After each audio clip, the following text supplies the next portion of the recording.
back to the MTR Network. This is Kriss here for a very special Insanity Check. It will be unnumbered, but it's, as usual, our annual movie preview for the next following year. So it's our 2017 movie preview. I am joined today because we had such a great time on the big Super Tuesday crossover. I have Dpalm, I have Shanna, and I have the Doctor joining us. How are you all doing today? How was your holidays? It was okay until they announced George Michael passed away. Oh, well, that's just 2016 fucking with us. Yeah, I know. It still hurt. Yeah. I had a good holiday. I'm here in New York with my family. Today's my brother's birthday. Oh. Yeah, him and my mom are out shopping. I was like, go, please, go.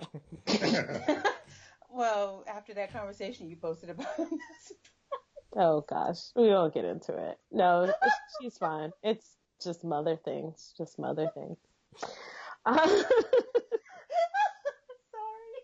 She asked me about my uterus. That was the conversation. That's what holidays are for, when your parents, asked about your relationship status and your reproductive organs. So yeah. When you give me them grandbabies. Yeah. That's about normal. All right. So, but yeah, like I said, every year we do this. This year, like I said, I want to get D-Bomb's happy because he was like, we need to get more voices so when we get to the end of this list and we start saying these movies are shit. It's not just us. And we get some agreement here. Because the last 2 years we've done this, you and I, by December, we're like, yo, this movie looks fucking terrible. Oh, like, well, we don't have any insight. We don't have any. We're both tired. It's like 3 hours in. We're both tired. I might be breaking your trend then, because I'm looking at my notes and I see a lot of fuck that, fuck this, fuck Mark Wahlberg, fuck Matt Damon. I got a lot of that in the first few months of the year. So. Oh no, there is a lot of that. Let's not get it twisted. Like, I think 2017 is going to be a great movie year, but there's also a lot of shit in here too. They can't all be winners. Yeah, they're not all going to be winners. So let's get right into this. Again, we do it month by month. Again, we don't cover everything, and like I was saying, by the time you get to May, it becomes a toss-up of what is actually coming out and what's not coming out. Because, we'll get into that a little bit later. But let's start with January. I'll start with a movie I've already seen, but it doesn't open up officially until the 6th. And it is Hidden Figures. That comes out in January, and I definitely recommend people go out and see that. Has anybody else on this seen it? 'Cause I know it has opened up in limited places already. I have not. No, not here. The family's going on Wednesday, I think. Okay. We're doing a family outing. Okay. Yeah. I want to go. So movies are expensive in New York, guys. Oh no. Like, even matinees are like $11, and I'm used to going to movies where I go on like $5 days and all that. So I'm trying to choose wisely, but I do want to go. They just opened a new Alamo Draft House here in Brooklyn, and they're showing Fences and Moonlight, and I think they're showing Hidden Figures, so I want to try and go see those while I'm here. Yeah, and definitely go see Fences isn't in 2016, but I mean it's in 2017, but yeah, definitely go see that movie. Go see that movie.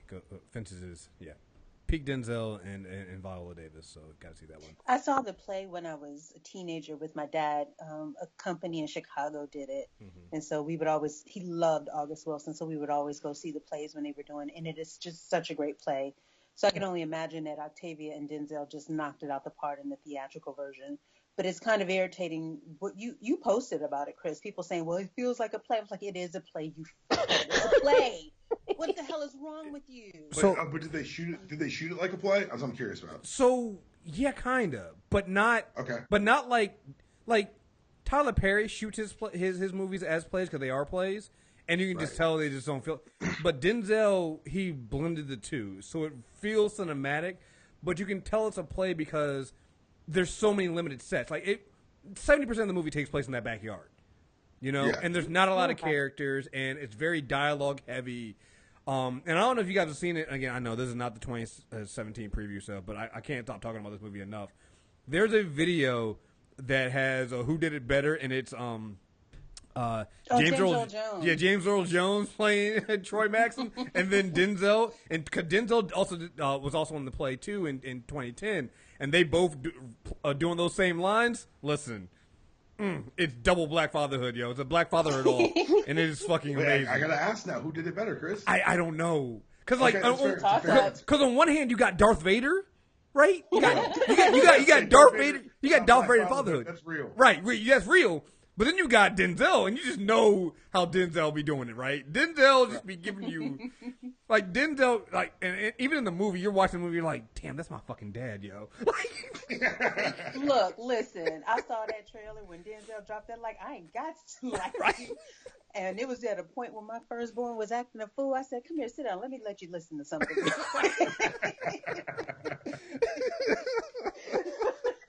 Education. Yo, I'm telling you, man. Just think on that. This is a message from me to you. Just think on this speech right here. So I know, I mean, again, that's a 2016 movie, but I'm just saying it now because in 2017, if Viola and Denzel don't win them Oscars, we fucking rioting. So just so you know, they better fucking win. So just throwing it out there. Another movie on the, you know what? Okay, let's do this. They're doing another Underworld movie. I haven't even bothered to watch this trailer because why? Okay, so here's the deal. My mom loves Underworld, and I sit and watch them with her because she needs me to take her to the theater because she don't drive. Those movies have always been largely forgettable, and I always notice that the theme is they stay trying to grab Kate Beckinsale's character, and this is like the fifth or the sixth movie. Why don't this bitch just disappear? Just go somewhere away. You ain't got to worry about all these problems if you just leave. It just looks. I'm like, these movies, and it's something about the way they cut the trailers. And I noticed this on another movie that you put on the list. It's like they think if they have all these interesting looking action sequences that'll get butts in theaters. I'm like, no, it just looks like ridiculousness with a couple of cool action sequences. You put all those in the trailer. What I need to pay to see the movie for? So the problem I have is this is the fifth film, right? And they all look the same. Like I don't know what's different about this movie in 2016 than from the 2003 movie. Okay, so I'm gonna step in here and play devil's advocate. Oh God, there's clearly a target audience for these movies. They know what they want and they're delivering it. I would be remiss to say that why would you make the same movie again when I'm gonna lose my shit over Fast and the Furious later? Oh yeah, true. Oh wait. I can't take that stance. Wait. But those films make money. Do these films? Oh, maybe they do. They must make money, niggas. They keep I'm looking them up. I'm looking it up, and I'm like, wait. They are on number 5. Yeah, somebody's watching them. Enough people watching where they make money. For Resident Evil, so I was like, I'm just gonna be quiet. My God. See? So I'm like, look. If you are a Underworld fan, this movie's for you. For the rest of us, it's not for us, and it never has been. Goodness gracious! Awakening came out in 2012, and it cost $70 million to make. It only made $160. So how the fuck are these movies still being made? That's double your return. Yo, somebody likes these movies, Chris. Oh man, okay, all right. I mean, I hear your argument about Fast and Furious, but I would argue those are way. I'm arguing they're way more. I'm arguing those are way better movies and way more entertaining than these movies. But all right, whatever. All right. Niggas, they keep making Transformers, don't they? Yeah. All right, we got to talk about that too later on. Let's not. No, we don't. I'm boycotting that segment. Yeah. Speaking of boycotting, yeah, I ain't watching Patriots Day. Fuck Mark Nobody Wahlberg. is. Fuck Mark Wahlberg. This is one of those. This is a movie about a police chief during the Boston Marathon. I'm sorry, movies like this. Like, I was never going to watch anyway, but in Trump's America, I definitely ain't watching this bullshit, yo. You ain't getting me watching this shit in Trump's America. That shit ain't happening, dog. The Boston Globe reviewed this movie and was like, it feels insulting. Ooh. Oh. Like, when other white people are like, Mark Wahlberg, cut it out. when the city of Boston is like Mark Wahlberg, cut this shit out. You know what it is? It was this one. It was that oil movie he did. I just feel like Mark is smelling himself to the nth degree, and I need him to sit down because in all these movies, like, not in my city, not on my watch. I'm the great white hope, and it's just like, boy, go sit down. Mark Wahlberg. So you've heard of Oscar bait movies? Mm-hmm. Yeah, Mark Wahlberg makes the opposite of those. Like they're like movies that Oscar repellent. Yeah, he makes Oscar repellent movies. He thinks that they're gonna be like anybody else making them. Maybe they would be Oscar. Like if you got like Tom Hanks to do this movie. Oh, Oscar bait. But this is what happens when Tom Hanks says, "Nah, I ain't doing this movie," and the only person you can get is Mark Wahlberg. That's the movie you get. You get discount Tom Hanks, and it's just not. No, it's just it doesn't work. It doesn't work with Mark Wahlberg. If you want this movie to be taken seriously, you cannot put Mark Wahlberg in these movies. Nobody's gonna watch it. Nobody cares. It's not gonna be good. But and what makes it worse is that he acts them like these are Oscar-worthy movies. Right. I think that's the worst part of it. The only thing I want from Mark Wahlberg is my Four Brothers sequel. Where is my Four Oh Brothers my sequel? God! What the fuck? That's the only thing I want from him. What is going on with that? Ma'am, that movie will never happen because if Andre's acting, Andre's not rapping. Stop it. No, but you're right. Y'all need to stop gassing Andre up. But you I think Andre and Tyrese are probably sick of Mark's real life bullshit. Yeah, either that or like what was it? The Italian Job sequel that we never fucking got. Yeah, those are the movies I want from him. Why is he making all these other things that I don't care about? We don't want to make me another 2-hour Mini Cooper commercial. Yes, I'll take that. You get me because you know what? Those discount. Fuck it. What am I gonna do today? Oh, fuck it. Let's go watch this because it's on TV. Make those movies, Mark. Nobody wants to watch you do Patriots Day. Nobody wants to see this shit. Mark, if you're listening, there's a space here for you. Remember when Nick Cage did The Rock and Broken? Like all those very 90s action movies? You could do that right now. Do 2 or 3 a year. Just crank them out. But don't do Patriots Day. Don't do Patriots Day. You've offended Boston with this somehow. Next one, offended the entire city of Boston. Like if they're mad, I feel perfectly fine saying this movie is trash. Don't see it. Yeah, when your hometown tells you to stop. Yeah, I was in Boston back in August, and they've got Wahlburgers just like front and center, right around the corner from the stadium. They love the Wahlbergs. They don't love his movies though. Yeah. Stick to making burgers, Mark. Stick to making burgers. Next one, Live by Night. I think that's the one with Ben Affleck in it, right? Yes. Yes, and I saw that trailer earlier this year, and I was like, it looks entertaining, and Ben does good movies, but I'm just side-eyeing that brown woman strolling through 1920s America like it's not 1920s post America. Reconstruction, pre-Jim Crow. Really? Yeah. No. A story set in Prohibition era and centered around a group of individuals and their dealings in the world of organized crime. Yeah, here's the problem with this movie. Because it's coming out in January like this, I feel like this is another one of those trick movies where you're like, the cast looks good, looks like it's got a good actor in Ben Affleck. Ben Affleck is directing. We know Ben Affleck does a good job of directing some of these things. Right. I just feel like it's a trap. I feel like it's a trap movie.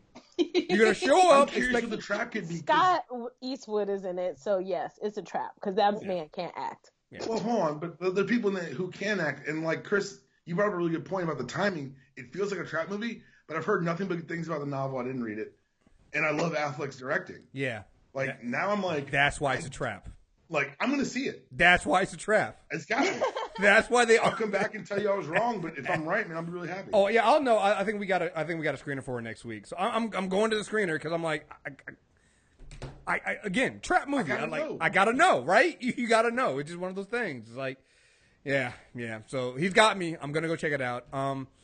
I put this one on there just so we can laugh. Monster Trucks. I finally saw the trailer for this shit and was like, what the fuck? I saw the trailer during Moana. They showed the trailer for this. It's like if name any. It's like the Emoji Movie that's coming out. God. They were like, let's take a thing that like people don't really think about or like care about, and let's make it like sentient in some way. Mm-hmm. Like it's literally alive. Yes. Yeah. So it's like I shouldn't have Googled this. Yeah, no, you shouldn't have Googled this. If I remember correctly, this is a movie that was supposed to come out like last year or something like that. And people were just like, "Why are we doing this?" Mm-hmm. Yeah, no. Previously set for release May 29, 2015. Yeah, that's what I thought.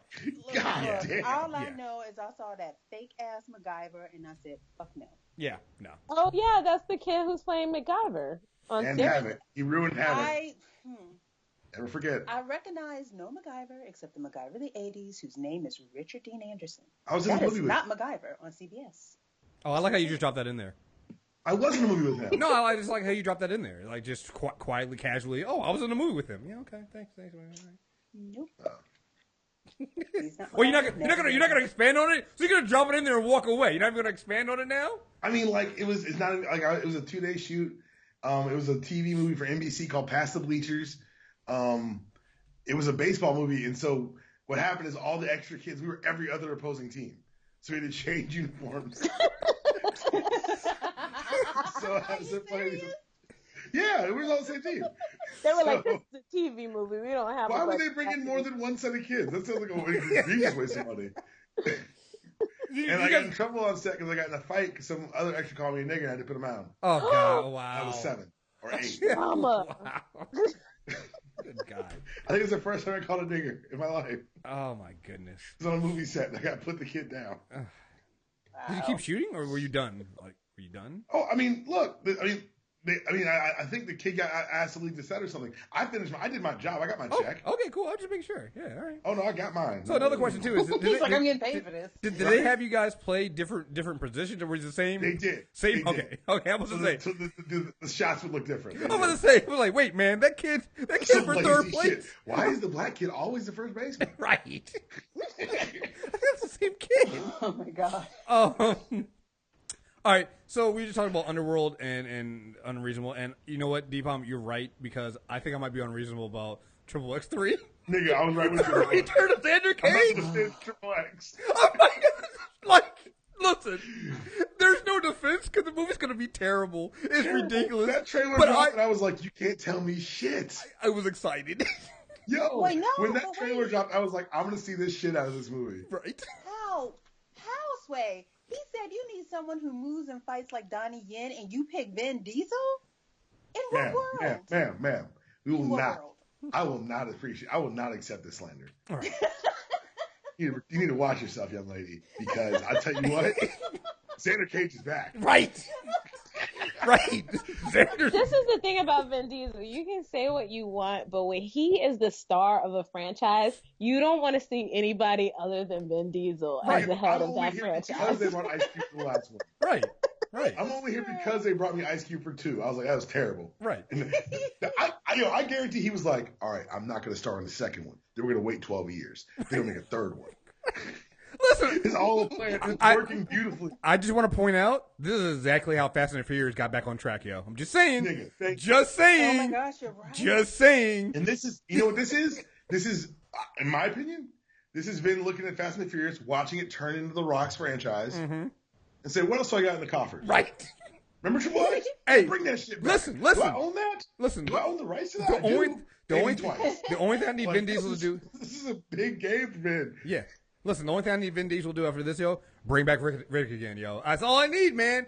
Like, Vin Diesel was a perfect example of a dude who tried to do the Mark Wahlberg thing. He tried to go out there and do those other films and realize, man, that ain't me. And now he's just doing a bunch of movies that we just want to see him in. And I'm like, thank you, Vin Diesel. I need him doing Triple X, and in between takes on Triple X, I need him in a booth saying, I am Groot, lots of different inflections. And that's it. And it's it. Like, this is awesome. Like, Vin Diesel was doing, because remember, he used to do all those little movies. Like, he did a couple of those, like Mark Wahlberg not trying to be Oscar bait, but never going to be Oscar bait movies that were trying to be serious. He tried to do some of those. He tried to do some of the ones where he was like the little comedy ones. They were all trash. And so eventually he just said, fuck it, I'm going to go back to my roots. He's back to being Xander. He's back to being Fast and Furious. He even brought back Riddick, and I fucking like that movie. I don't give a fuck what nobody says. No, I keep forgetting they made a series. How is the series? Because the only one I saw was Pitch Black, and I loved Pitch Black. So Pitch Black is amazing. I like Chronicles of Riddick was. I never saw the franchise that spun out of it, but I can watch Pitch Black right now. You can go back, yes, go and watch. Great. Go watch the third one, Riddick. That one's actually pretty good too. I enjoyed Riddick. Wait, there was a third? Yeah, the Riddick one he did. I'm here for it. Yeah, go watch Riddick. Yeah. Because he brought back what's your name? Who plays Starbuck in the reboot of I don't remember. Battlestar Galactica. Casey, Katie. Yeah. Oh my gosh, I know you're talking about. Yeah. Yeah, so she's in that. Yeah, no, it's great, yo. So one point, because it was just on like in the gym, and it was that one scene where he's talking because the third one basically comes out almost like a direct sequel to the first one. And I did see Riddick. Yeah. I'm sorry, I did it, and it's Katie Sackhoff. Yeah, there you go. Yes. And he's talking to John's father, He was telling his father, like, yeah, your son was a drug addict. He was a piece of shit. Like, he just reading the fuck out of him about his son, dude. It's so good. It's so classic. I did see that one. It is a good one. Yeah, I'm sorry. It's classic Riddick. The critics don't like it, but I like it because, again, it's a Riddick movie, and I'm all in. So, yeah, Xander Cage is back. I'm back, too. So, don't give a fuck what nobody says. I'm watching the fuck out of that movie. I don't care how garbage it is. It's going to be... And, isn't, Sam Jackson back? Yeah, Sam Jackson back in there, too. Oh, yeah, nigga, I'm in. Oh, yeah, I'm all in on that. They literally, the subtitle is literally the return of Xander Cage. Yes. Like, they're like, yeah, he's back. That's what y'all came here for. Yes. That's it. Yes. And that's knowing your audience, because that's why I'm here. Yeah. No, listen, at some point, I know people are going to talk about how his career and he does these shitty movies. Listen, Vin Diesel knows his audience, knows what the fans want, and he goes out and gets them to him. Even with Chronicles of Riddick, which wasn't that great, he knows there's a huge Riddick audience out there, and people will hold on to those fucking movies and go and watch them. Like, he knows, and you got to give him credit for that shit. So, and Nina Dobrev is also in it from Vampire Diaries, which I think this is going to make her first thing since she left Vampire Diaries. I haven't seen her in anything. So I'm excited for her to do something. I'm just saying, the cast looks amazing. I'm sorry. Tony Jaa, Donnie Yen, I'm in. Yeah, except Ruby Rose. She could sit. Good. I'm good. So here's another one here, Split. And I think that's aptly named because for a split second, you're thinking, oh, this is going to be really good until you see the M. Night name on it. Cause look, this looks exactly what just happened to me. It really looks good. That's exactly what happened. That was creepy. It looks so good. It's got Jane McAvoy in it being creepy about this guy who has 23 split personalities. He has kidnapped these 3 girls. It looks great. I'm like, I'm in. I can't wait to see this shit. Then it's like, from the producer. M. Night Shyamalan. And I'm like, oh, fuck, it's an M. Night movie. Which means the twist is going to be something fucking stupid. And I'm going to hate my fucking self for going to watch this fucking movie. I'm sorry. M. Night. Yeah. I think I already know the twist just from the thing. Me too. Just from the trailer. They showed us the twist in one of the drawings, and yet still want to go. I'm gonna go. What's wrong with me? Yeah, I know. The 2 girls who are in it, Haley Lou Richardson and Jessica Sula. Jessica Sula, I know her from Skins. She's awesome. She's a great actress. Haley has been in a couple movies, but both of them were in a TV show called Recovery Road on ABC Family. That was really good. Got canceled too soon. So I'm excited. Find a lot of shows. I watch a lot of TV. Deep cut. It's an ABC Family canceled series. Yeah, but it was a really good show. That's why I really enjoyed it. And I watched it for Jessica Sula and then saw Haley Lou Richardson in it, and I had seen her in something else, and I was like, I like both these actresses. So I'm excited for the girls in the movie, and James McAvoy is always good. I'm just already anticipating that the twist is going to be bland. Yeah, I'm just like, that's the like, it looks so good. Like, they gotta start having like M. Night Ghost Direct or something like that, so that we don't know that it's his movie until after we see it. Because like, he needs a different pseudonym. Yeah, because I'm just it kills me every time I see it. Like, every time I see it, I'm like, oh, I'm interested. Oh, fuck it. No, I'm not gonna see it now. Like, yeah, I'm really upset about that. But yeah, go look at the trailer. You'll see it. And I didn't mention this. I'll try to put the trailers for these in the show notes. So if you guys want to see some of these things and you haven't seen the trailer for them, you can go do that. The next one, they're finally ending the series apparently. Resident Evil, the final chapter. Good God. You know what? I'm gonna compare this to a movie later on down the list that I'm gonna see because I'm just committed to that series. Because that movie also said it was a final chapter, and it has another movie on this list that's not final chapter. I know what you're talking about. We're getting another Resident Evil movie down the line. Don't fool yourself. Well, they don't care because Resident Evil will literally take 5 to 10 years between sequels, so they don't care. They'll be like final chapter, and then it'll be like a decade from now, final chapter. Did you forget about us? We did. Exactly. And then eventually it's gonna be Resident Evil. Blatant money grab. Like, if that's that's when they've given up on subtitles. Like, damn it, you gotta warn me next time. I had a whole mouth. I almost choked.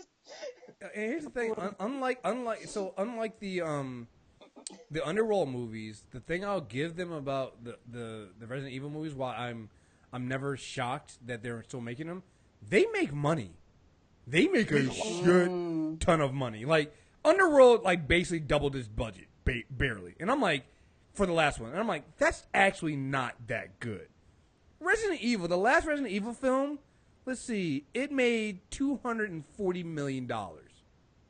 It cost $65 million to make. What? The money comes from other territories, so it's outside the U.S. The U.S. box office for it are terrible. Like the last one was its other than the first movie they ever made was its worst box office domestically. It was $42 million.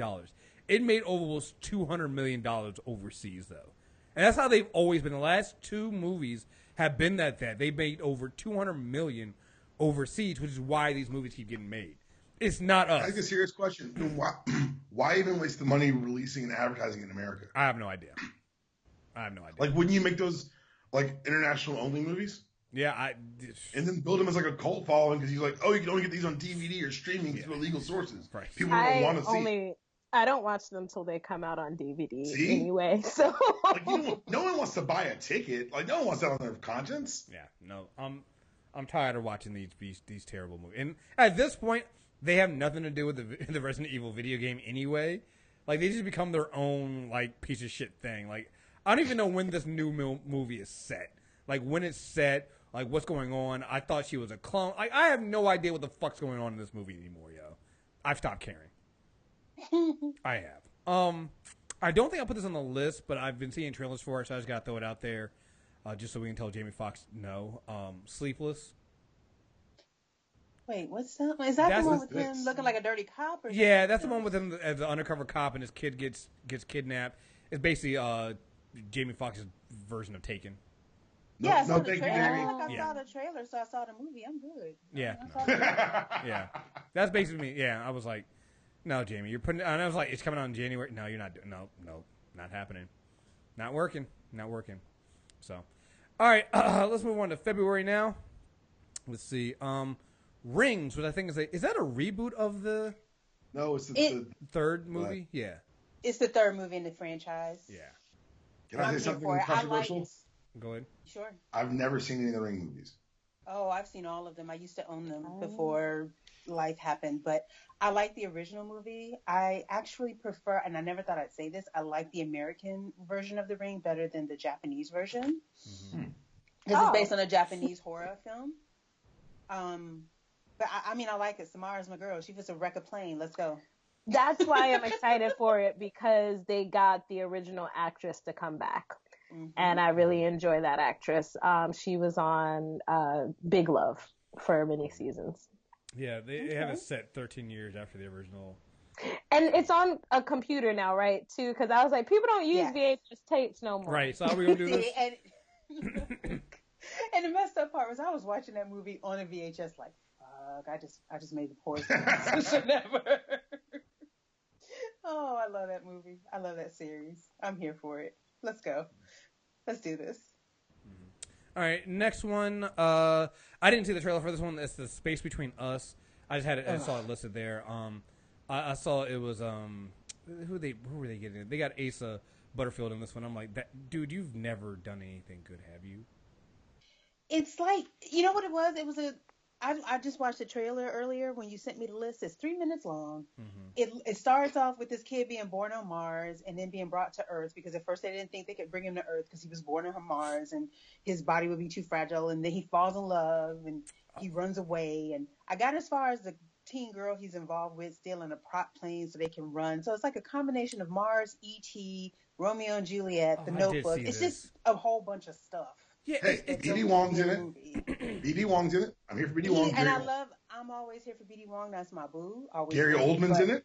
I can't. No, I'm not going to. It's an Asa movie. It's Butterfield. That's what it. Ender's Game, Miss Peregrine's Home for the Peculiar Children. It's just like that's his thing. He makes a bunch of these terrible fucking movies. I hate to say it, but they're terrible. It's terrible to us, but there's a subsect of people who want to see this. They're like this kind of romantic sci-fi shit. Yeah, kids that haven't hit puberty. I'm sorry. No, I'm sorry. Hello? Can you hear us? I'm sorry, go. Yes, can you hear me? Yeah, we got you. You're so damn polite. I love it. Like, you guys are so cute right now.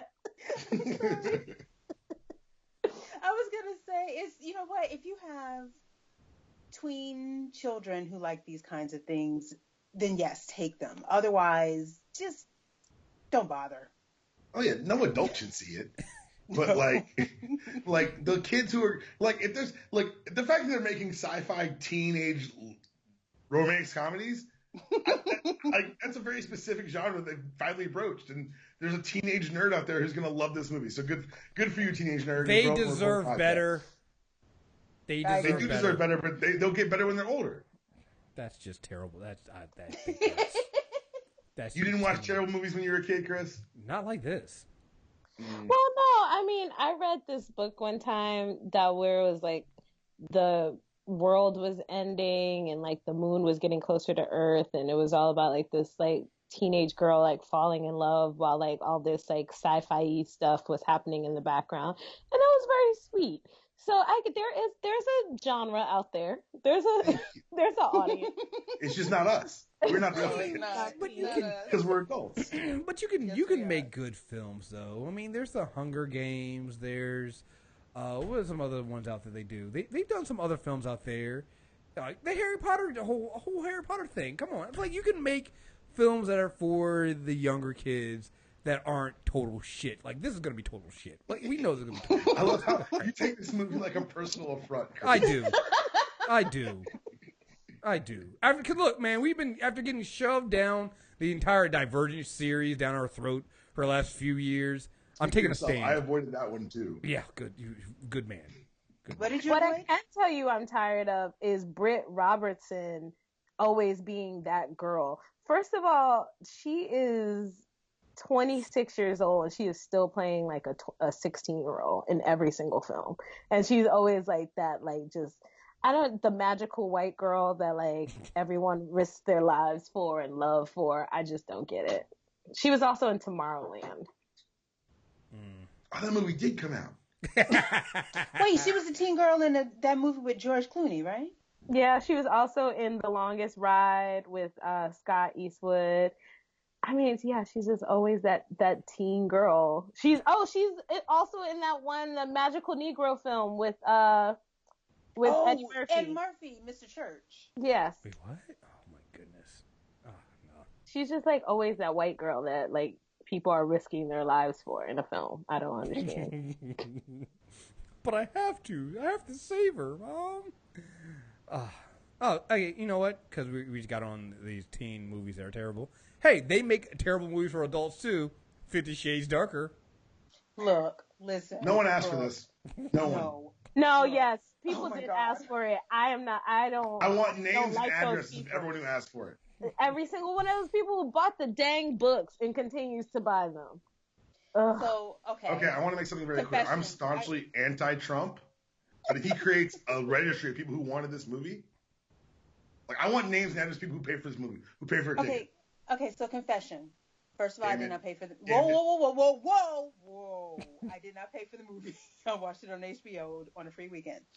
Now...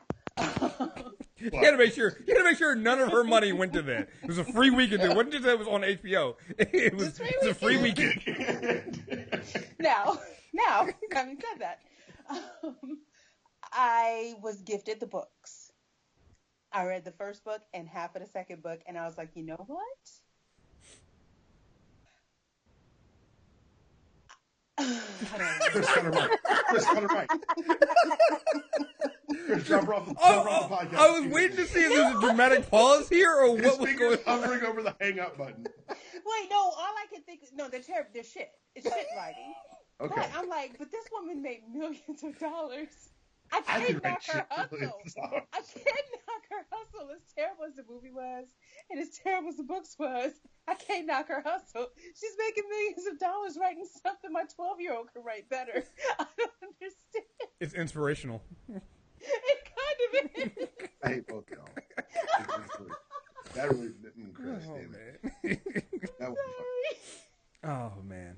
Yeah. It's based on Twilight fan fiction. That's what I always go back to. So, it's Twilight fan fiction. It's fan fiction of an already terribly written series that's written by somebody even worse. Like, it's just like it's terrible writing Inception. Like, it's just like, well, you know what? I can write this better, but worse. And it's just, oh my god, yeah, no. See, I can knock this hustle because I think that at a certain point you shouldn't sell things that you know are harmful to your community, like heroin. Like heroin or 50 Shades Dark. But Black Dynamite, I sell drugs in the community. See? This can't be. I'm not letting you handwave this. No. Yeah. I'm not letting you handwave this. I respect your hustle. Absolutely not. He is Absolutely a menace. Not. I can't. I will not go silent. So we've already signed up for a Trump registry for people who buy the 50 Shades books. All right. You know what? I might not even the books, because you know what? I'm glad people are reading. If you buy a ticket to the sequel, because the first one, I understand there was like a craze, it hit a little late, people got wrapped up in the bullshit. I get it. People are stupid. There is no excuse if you bought tickets to the sequel. Oh my god. I want names and addresses immediately. I want to say doesn't this come out the same weekend as the Lego Batman movie too? So yeah. Yes, which is the one that I am excited, which is the one I will be at. Yes, me too. Like, folks will be walking into, they'll be like, oh, ma'am, would you like a ticket for 50 Shades Dark? No. Give me that Lego Batman ticket. I will be walking in. Yeah. Thank you. Yeah. That, I'm not going to lie. Even though I've never seen them in theaters, the Lego, here's the thing. I don't really watch the movies, but I know the video games are fucking amazing.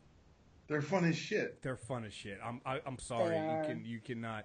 And they got Rosario Dawson as Batgirl. I mean, come on.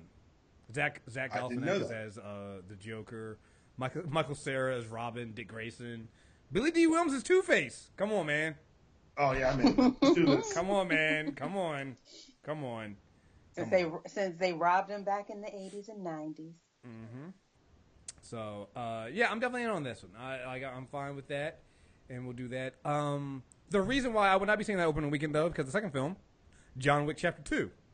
Oh, did you? I don't even know why you put this on the list. Isn't this one a given? Oh, yeah. It's a given. But we still get to talk about it. No, we still got to talk about it. It's Keanu shooting people in the face. Yes.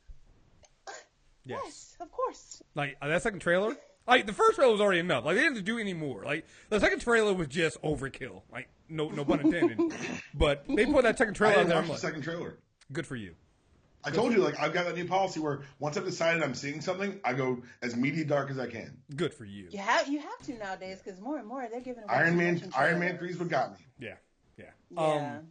Listen, this John Wick 2, yes. Like, Keanu's back, yo.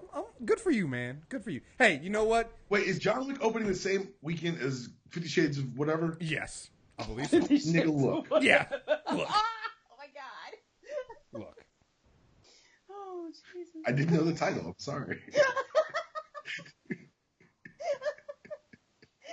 Yeah, John Wick 2.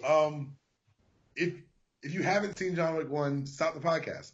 We'll be here when you come back. Right. Go watch John Wick 1 right now. Get your life right. Headshots and quippy Keanu Reeves. Yo, this goes back to maybe 2017 will be that year of actors getting back to movies that stay in the lanes. Yo, Keanu, this is your lane. Stay in it. It's a great lane. It's a great lane. It's a good lane. It's a strong lane. All right? Stick in this lane, man. It's good. Like, this is you. Just you can be just like Vin Diesel. You know your audience. You know what people want to see. Make those fucking movies and just be happy, man. The only thing, and I didn't see anything about this. I'm wondering. I know it's been approved when we're getting Equalizer 2.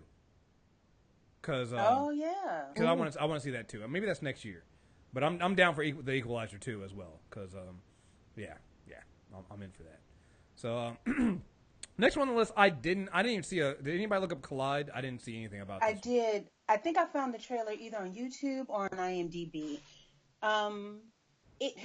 So two people in love. One is the chick that played Jen in Rogue One. One is the guy that played Beast in the X-Men series. Oh, in the new series. Okay. Yeah, I know what you're talking about. And she gets sick and needs a kidney transplant, so he goes back into a life of crime. But here's the kicker. he gets caught in a war between Sir Anthony Hopkins and Sir Ben Kingsley. And it's like, I don't care about the premise, but you got Sir Anthony and Sir Ben, and I'm kind of torn. I'm not going to lie. Damn, that's a good cast. Because they're in there acting their asses off. Right. Yeah, you got Nicholas. This already come out?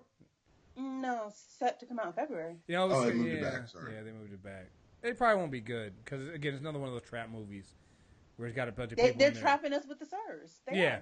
They're trapping us with some good actors and actresses in this film, and I'm not. It's kind of like how Transformers is trying to trap me. Watch with it. Sir Anthony. Watch it. Watch it. Look, I'll tell you what. You know what? Dpalm, 3 words: single parent guilt. I'm gonna leave that there. I don't even know what that. I don't even. Damn. That means that I have a child who worships those movies, and I am a single parent, which means my ass will probably be in the theater. I'm going to turn to what Kriss said earlier, and child deserves better. Tell him that. I will. I will happily tell him that. Put him on the line. All right, we gotta save the Transformers stuff. We're not even to the Transformers stuff yet, guys. Hold on. Sorry. Okay. I want to say this really quickly. There's a movie that just hit Netflix, Lucky Number 11. It's from like 2004. I love that movie. It's a great movie. Oh yeah. I just figured out it's on Netflix. Wait. It's got Ben Kingsley. I didn't know that it was on. Oh, it's on Netflix. Oh, it just hit Netflix, dude. I love that fucking movie. That's a good movie. I love that movie. Fucking movie's awesome. All right, cool. Yeah, I know what I'm doing the rest of the day. Right? That's what we're done with this. Fuck. Let's hurry up and get this shit done. All right, let's speed through this up. All right, the rest of these movies are shit. It's a bucket of shit. No, I'm sorry. Speaking of buckets of shit, The Great Wall apparently comes out in the U.S. In February, and no. No, hard pass. Yeah. Hashtag Matt Damon. What's next? Yeah. Patient Zero. I didn't see anything for that one. I can't find a trailer, but it's got 11 and Marjorie, so I'm in. It's got Marjorie from Game of Thrones and the 11th Doctor, so I'm sold. Okay. You know what I'm basically Matt Smith, who's the 11th Doctor, you will always hear me call him 11, is an asymptomatic carrier of a zombie virus, and the virus allows him to talk to the symptomatic carriers. Oh. So it's a zombie movie. It's a British horror movie. Oh, I'm in. Oh, if you have me a British zombie horror movie, I'm in. All right, cool. That'll be fun. Yeah, I'm He was also in Pride and Prejudice and Zombies, and he was hilarious in that, by the way. 11? Great. Yeah. Oh, he was in The Crown, and I enjoyed that for other reasons. Next. I heard his Did you guys see the trailer for Fist Fight? Yeah, and I saw that months ago. I don't want to watch this movie. Disgusting. I was so disgusted by that trailer. You were? I hate that they made that movie. I'm gonna see it. So Kriss. Sorry. Ice Cube, Charlie Day, Tracy Morgan, Christina Hendricks, Dennis Haysbert. I'm gonna see it. Sorry, what do you want me to say? This is me. You want me to act like I'm not ain't shit? Right. Fine, I can't act that way. I am ain't shit. Call me problematic. I'm in. Look at that cast. I'm in. Sorry. Talking about me behind my back. That's fine. I couldn't help myself. Like, listen, I didn't watch the trailer. I didn't watch the trailer when it first came out because I was like, what? No, I ain't watching that shit. Then I watched it right before this, and I was like, good God, I think I want to see this fucking film. I want to see this shit. Yo. Thank you. I'm glad that you're on my boat, man, because I'm like, don't want to see this with me. Oh, man, that movie's going to be so problematic. It's such a problem, but it's going to be so funny. I'm sorry. If you're a good person, don't see this movie. Yeah. Yes, you should. Me and Kriss will be there, though. Yes. We are not good people. Just in case you thought that we might be. Nah, that's the test. Yeah. Would you go see this? Right, yes, right. I would. You're just sitting there. Like, you're sitting there strapped to a lie detector test. It's like, so, would you go see Fist Fight? Start sweating. How does this thing work? Right. How does this lie detector work? I plead the fifth. And then the next one, Get Out. That's the yes. Peele's movie. Scary. Yeah, I am so in on that one because race. I'm watching that when it comes out on DVD with all the lights on. Bruh, listen. That looks good. In Trump's America, oh, goodness, that's gonna be a good film to watch. Can't wait. It just has all of my favorite people in it. Like, I like how sometimes he's Lakeith and sometimes he's just Keith. Keith Stanfield. He's great. Daniel Kaluuya. He's great. I know, but it looks really frightening because it's too real. Oh yeah, I'm watching it with the lights on in my house. Oh, can't wait. It's gonna be good. It's gonna be good. All right, so getting to March. Logan, the Wolverine 3. Next. I'm good. I'll be good. Hard pass. Just like I love Hugh Jackman, and I love Patrick Stewart, but just stop. You know what I hate? Stop. You know what I hate about this movie, and it's the fact that Hugh Jackman really does like being Wolverine, and if he only had a director who understood Wolverine, he actually might be a good Wolverine. Instead, we get adamantium Hugh Jackman, and I just don't care a fuck anymore. I don't. Our premium listeners will have heard Kriss and I do our. Was I with you at the Deadpool? I think so. Review? Yes, I think yes. I know I was on gaming and then stopped talking about it. I said my biggest fear is that Fox learns all the wrong lessons from Deadpool. Yeah. Exhibit fucking A. Yeah, I was gonna say, they're going to. They did. This is Exhibit A. Because of all the hope you may have had, nah, we're good. Mm-hmm. Yeah.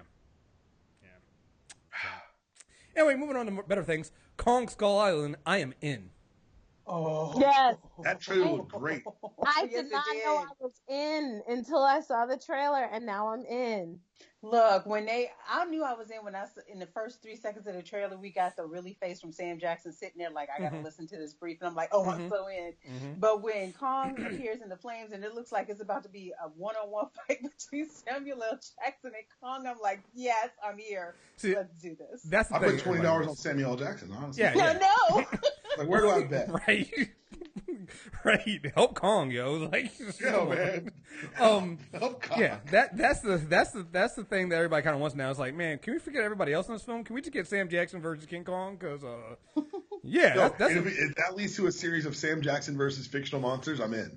Oh my God! I'd watch Sam Jackson versus vampires, Sam Jackson versus werewolves, Sam Jackson versus the Mummy. I'd watch all those movies. And maybe if you got Sam Jackson versus Godzilla, you'd actually get to see Godzilla fight. No, they'd obscure him the entire time too. Right. I am excited also for all of the other monsters that are going to be on that island. That it just looks really well done. Yeah. No, I'm really excited for that one. I'm hoping it doesn't fake us out like the Godzilla did. Eventually they're working towards a Godzilla versus King Kong movie. And I think that's why King Kong is so big in this movie, too. Because, like, they made Godzilla so fucking big, so you got to make King Kong that big. I don't give a fuck. I'm all in. And John C. Reilly was fucking hilarious in the trailer. I'm all in. Yeah. Yeah, when John C. Reilly's doing funny shit, I'm here for him. Yeah. Yeah. Don't do other stuff. Yeah. I think this one might be the first billion-dollar movie for Disney next year. Beauty and the Beast. If they had reimagined it, I might be interested. But it's basically a scene-by-scene live imagining of the cartoon movie. And I'm like, I've seen this. Why would I pay to see it again? Well, okay, first of all, I said that until I saw Jungle Book. I was like, oh, I'm probably going to see this. Jungle Book was really interesting because of all the CGI. The thing, like, the Cinderella one was pretty much just Cinderella. I feel like the Beauty and Beast one is going to be the same. Like, the ones that were good to me were Jungle Book and Maleficent because they kind of reimagined it, and Jungle Book had the added CGI element, which was really interesting. But Beauty and the Beast And they had that beautiful brown boy who acted his ass off. Oh my God, he was so. I spent the whole movie going, I just want to pinch his cheeks. Somebody let me take that child home with me from the jungle. I hear everything you guys are saying. Still gonna make $1 billion. Oh yeah, no, nothing to do with me. Like it won't be for me. And a tip of the cap to the one thing I know that's gotten leaked out is that if you remember the original one, Belle was just kind of a townsperson. But what they did for this one, I think they merged her character and her father's to where she's an inventor, give her a little bit more agency. So, look, I'm not going to see it because it's not directed at me, but Kriss is right, $1 billion. And I think the fact that they're even taking little things to update, I'm happy with. Yeah, I guess. Yeah. Like I said, not my thing. No. The only one of those I've seen them do is Jungle Book. But I do know. I just off of the trends of what Disney has done with these films, that film is going to make so much fucking money. And I need Beauty and the Beast to do well because I need a live action Aladdin. Yes. That's where we're headed, guys. Yes, live action. Disney's just slowly pulling back all their animated properties, making billions of dollars. I didn't even think about that. I want the live action Mulan too. I want that too. I want a good one. Isn't Disney's doing that though? Aren't they? Because I think they haven't announced the casting yet, which scares me. Well, no. Well, they tried to announce the casting and got their asses dragged. No, that was soon. That was Sony. That was two. So you got it. Some of these films are like the Jungle Book, where 2 studios are making them. So WB also has a Jungle Book movie coming out next year. Right. It's fucking stupid. It was supposed to come out around the same time as the current one came out. And they saw the Disney one like, nah, we can't do that. Right. So with the Mulan movie there's 2 of them. There's one from Disney that's supposed to be getting an all Asian cast, and then there's Sony, where who the fuck knows what Sony's gonna do. So yeah. So the one that people were dragging, I think they were dragging Disney by accident because of an announcement that Sony made about the script they were using. And so Disney's like, hey, yo, leave us the fuck out of this. Like, it's not us. Let Sony do their own thing. So yeah, but I'm really excited. I'm not excited for the Sony version of Mulan, but I am very excited to see what Disney does with it. Me too. Because I'm all in for that. Like, if Disney redoes all their films, the animated films in live action, I'm all in. Like, there's gonna be one thing when they end up doing Dumbo and they don't include the racist crows. Racist crows. No, they're gonna do the racist crows. That's progress in my time. Yeah. Look, if they do a live action Dumbo, that's gonna be sad as fuck. I'm not trying to. Oh. Yeah, come on. If they do live action Aladdin, I need them just to dub in Robin Williams' voice. I can't handle that. And so I can cry in the theater if you find that. I will cry in the theater. I'm skipping over Chips. Ain't nobody watching Chips. No, you're good. Chips is the thing. Yeah, I know. Yeah, they're actually making a live action Chip. They're making not live action, but they're making a Chips. No, movie. Chips was that live. I know. I meant yeah. I'm sorry. You're right. They're making it. Wait, but Michael Pena is in it. But he's playing Punch, and I'm sorry, there's only one Punch. Yeah, Eric Estrada. You know he's gonna show up in like the Stinger, like pulling them over at the very end. I expect more from Michael Pena. But what I'm saying is that character was a caricature, but it was a caricature. I don't see Michael Pena pulling off Punch. I just don't. I just really don't. It was a terrible, terrible caricature and stereotype. It just needs to be left in the 70s and 80s. I just want to know who approved this. Who thought somebody goes, hey, you know what people want to see in 2017? Chips. Who the fuck said that? Fuck. Come on. I mean, I know it's Trump's American and shit, but come on. Power Rangers. I don't know what to think on this. I need you guys to decide for me. I can't decide if I'm in or out. The trailer was pretty good. Everything else looks fucking terrible. The trailer looked good. Like they're leaking the toys, and I'm like, those can't be your Zords. That can't be. Yo, I'm sorry. The trailer did look good. Everything around this movie looks fucking awful. Yeah, it does. Right. But that's always been the problem with the Power Rangers.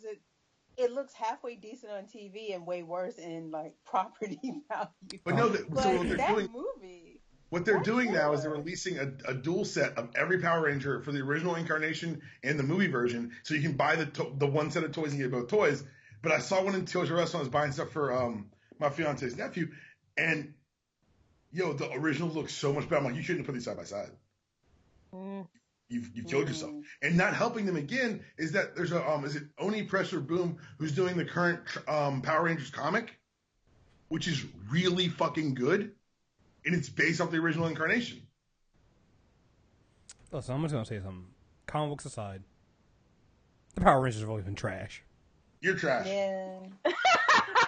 Well, no, here's the thing. My thing is You're trash. My boys have now outgrown the Power Rangers, but back in their toddlerhood, that was their shit. Yo.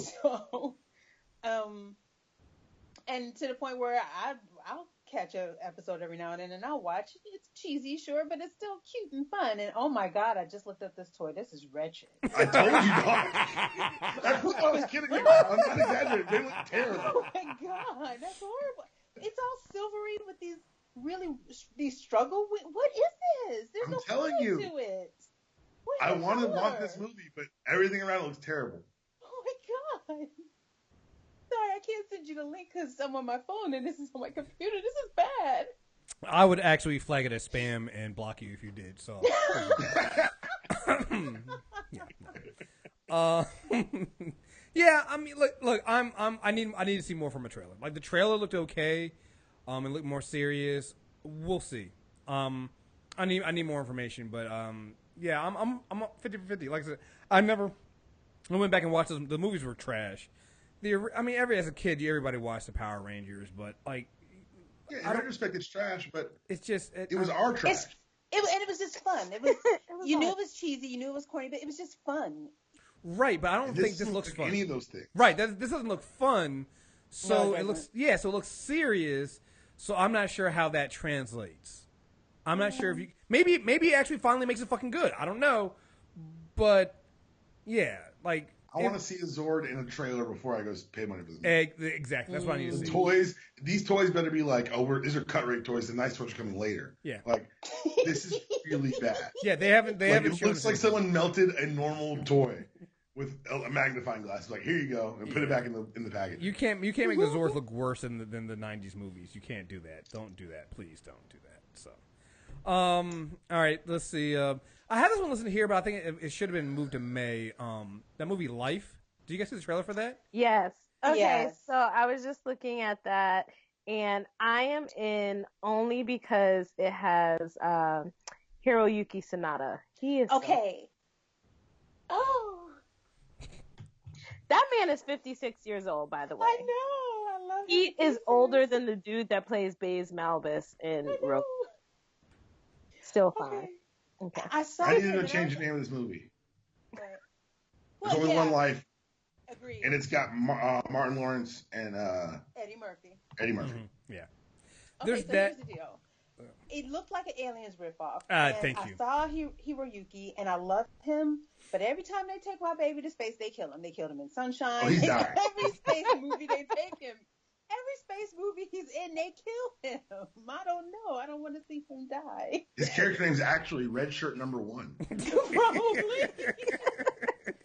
and the trailer shows the black guy getting got first. Red Shirt Number 2. Yep, I'm not here. Y'all not gonna cast, Yeah. Y'all not gonna cast the people of color and kill them off in the first 15 minutes.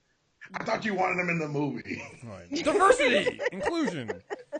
Yeah, that's a lot of people could die in space too. Yeah, my biggest problem was it looked like an Aliens ripoff, and we're already getting. We'll talk about it later on in the list. We're already getting another Aliens type film, so I just it felt too close to what we've already seen from this. I need to see another trailer that gives me something different, because it just feels like they're ripping off of, literally ripping off of Aliens, It really does. It's just can't do it. There are worse things to rip off though. No, there are. I'll give you that's a very valid point. But usually it don't look like they did it well. Everything's stolen. Life actually, I don't know. It intrigues me. I like the cast, but you guys are right. Like, I need something to tell me why it's not an alien. Yeah. Yeah. All right, we're gonna go mention this right now. Ghost in the Shell. All right, listen. I never watched any of the anime or anything like that. I'm not an anime person anyway. And just no. Hard pass. Yeah, that's definitely a hard pass. Like, not doing this. Don't give a fuck what they say. MTR Network seal of disapproval. Yeah, no. If we get you will not see. Maybe Phenom will do it, but I will not be going to that screener if we get one for it. So, just do not hold out for that. Like, I actually had somebody ask me if we did a review for Assassin's Creed. It was like, we didn't see it on the feed. I'm like, no, come on. It's because it didn't happen. There's a great reason for that. Yeah, no. Okay, I was going to say something real rude. Hold on. Go ahead. No, go ahead. That's what this I was going to say, is it the same person that asked you, were you going to review Birth of a Nation? Oh, no. Damn. No. I'll take people asking if I was going to review Birth of the Nation, but once Assassin's Creed came out, I was almost offensive. I'm not gonna lie, I was a little offended at that. A little offended. It's almost Christmas, people. Come on, give me some credit here. I put this other movie on the list because I saw the trailer for it, and it reminded me of that movie. Remember that movie was a phone booth? Surprisingly good phone booth. Yeah. This is The Wall. This actually stars Aaron Tyler Johnson and John Cena, but it looked kind of intriguing. Okay, so this might be an unpopular opinion, but I own that. I have many. I like John Cena movies. I He's good. Movies. I don't think that's an unpopular opinion. I think, honestly, when it comes to translating sports people, athletes to movies, wrestlers do pretty good. Like, John Cena just gets shitty. He does those shitty Marine movies, but but when you put them in, like, think about how many actors we have that have come from wrestling. You have The Rock, you have Batista.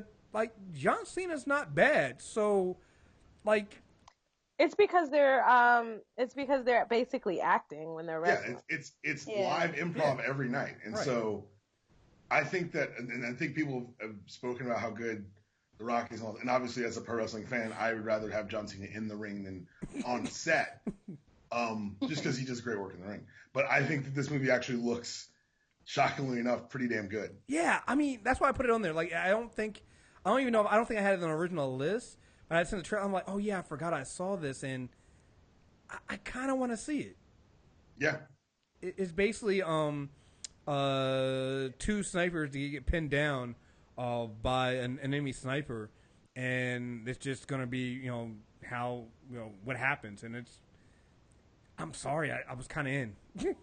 I was hoping you guys would be kind of in too, So, yeah, I think I'm seeing that one. So, was there anything else from March? I think that was it for March, right? Yeah, that was it. All right. April, they're making another Smurfs movie. Anybody want to defend that? Nope. Anybody defending that? Okay, we're not gonna defend I'm good. Well, except I do like the whole concept of it being around homegirl, Little Smurf. What's the lady Smurf? Smurfette. Thank you. I like Little Smurf, little girl Smurf.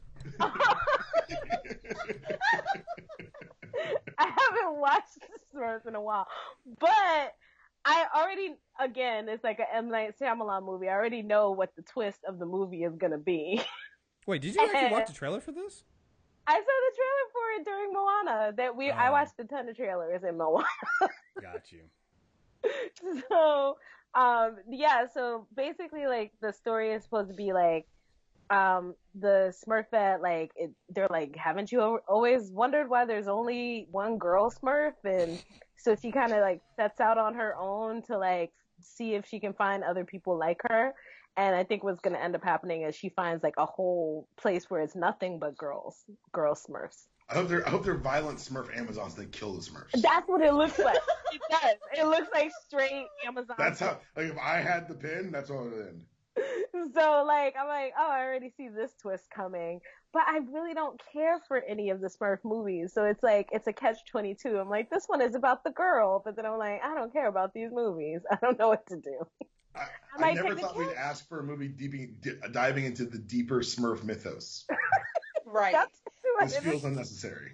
See, growing up, I would watch the Smurfs. It was my least favorite cartoon, though, because I didn't recognize it when I was a child, obviously, but as an adult, it hit me for obvious reasons. I was never comfortable with the fact that she was the only one there, and yet new Smurfs kept appearing.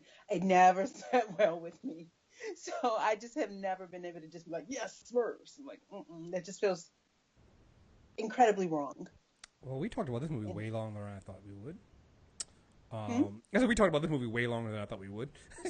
I thought it was gonna be like hard pass. Let's move on. I would just say I only Smurfs I watch now and care about now are the ones who are on Robot Chicken. So when they're spoofing them, so Or on what? Robot Chicken. Oh, okay. That's the only time I watch Smurfs or anything really. Second film is something I saw a quick teaser for. This is Sleight, and they are describing it as Chronicle meets Iron Man, which you had me at Chronicle meets Iron Man. Yeah. I saw that baby start using his powers. I'm like, I'm in. Black boy with powers. I'm in. Yeah. That was pretty much what got me. I was like, little black boy with powers. This looks so nice. And what was that comic that came out and they did like a trailer for it about like the little black boy who had powers? I know what you're talking about, but I can't remember what you're talking about. about. Yeah. Is it the one with the single mom? Yeah. Yeah. Mm-hmm. Finding Damien. I think it's Finding Damien. It's Finding something. I have it here. Yeah. I ordered it. I like the minute I saw this trailer, I was like, oh, this is like the grown up version of that kid. Like, I'm so excited for it. And isn't it the kid that's in Collateral Beauty? Yeah, Jacob Lattimore. Yep. Yes. Mm-hmm. Oh, and the All screenwriter. in. Everyone needs to go see it. This is going to be our like Black Panther warm up film. Yep, and it's directed and written by a black guy. So yeah, I'm in. Oh, absolutely in. Yep. Yeah. So that's all we need to know. Next one, the greatest movie to come out in April. Fate of the Furious. Fast and Furious 8. Oh. This is officially when the summer something movies negative. start for me. I dare you. This is when the summer movies start for me, is when Fast 8 comes out. All I gotta say is, again, single parent guilt. We saw that trailer during Rogue One, and I was sitting between the boys, and they looked at me with thumbs up. I'm like, I guess we're going. Oh, wait, why weren't you already in? Thing. This is blessing your children. Right. Wait, why you weren't as excited as they were? No, I've never. Hang up on her now. She's the feds. She's clearly the feds. What is going on here? I thought I knew you. I love The Rock. I watched that man in a blue leotard and a tutu in that movie, The Tooth Fairy. I will follow that man to the movie. I'm just going to tell you that right now. That said, there is something about I know what it is about Vin Diesel's face, and I won't say it on the podcast. Wait, he looks racist? I don't like his face. Did he look racist? Am I right? No, he looks like someone I know. Oh. I hate his face completely. Okay. Yeah, okay. They've got a submarine. And a tank. That was hilarious. Nigga, we are one movie from Fate of the Furious in space. We're one movie away from satellites. We're getting Fast and the Furious on ice, guys. It's basically what There's a whole ice sequence. Listen. I hate Tyrese and everything except for the Fast series. This motherfucker has driving a Lamborghini on ice, motherfucker. And then mad because why are they shooting at me? Why'd you get the bright orange Lamborghini? You're driving an orange Lamborghini, dude. You're a moving target, you idiot. I'm in. I don't know what else to say. I couldn't be. So I found out that my new boss is like a huge Fast and Furious fan, and like we bonded over that. Like that is like the thing that we have come to just become close and bond over, and I think we're gonna go see it together. Great man. Great man. Real talk. I want to meet people who genuinely don't like these movies. Like, I don't know. For me, it's like, if you're a Trump supporter, I'll fuck with you. If you don't like Fast and Furious, we really shouldn't be talking. Yeah, I'm just saying. Like, they're entertaining. That's, I think, what it is. What more do you ask for in the movie? Plot. And the last one made you cry. The last one made you cry at a Wiz Khalifa song. Wait. Oh, yeah, There's plot in this movie. yeah. They drive fast. They blow shit up. That's not a plot. That's a video game. Not to you. I don't understand what this word plot means. The last movie brought up this is even the first one without Brian. Right. I know, and I think that might be the other thing for me is like, I don't know how I'm gonna feel. It's like, dang, man. I know. I'm just happy that they're not trying to bring his brothers in to like be him, because that creeped me out. And the brothers were talking about doing it again. I'm like, yeah, it creeped me out. It was a little bit. It was like worse than the Tarkin dude in Rogue One. Like, it just felt creepy and weird, and I knew it wasn't him, and it just made me more sad. I don't need that. Those Peter Cushing's feelings. been dead for like 30 years. Hold on.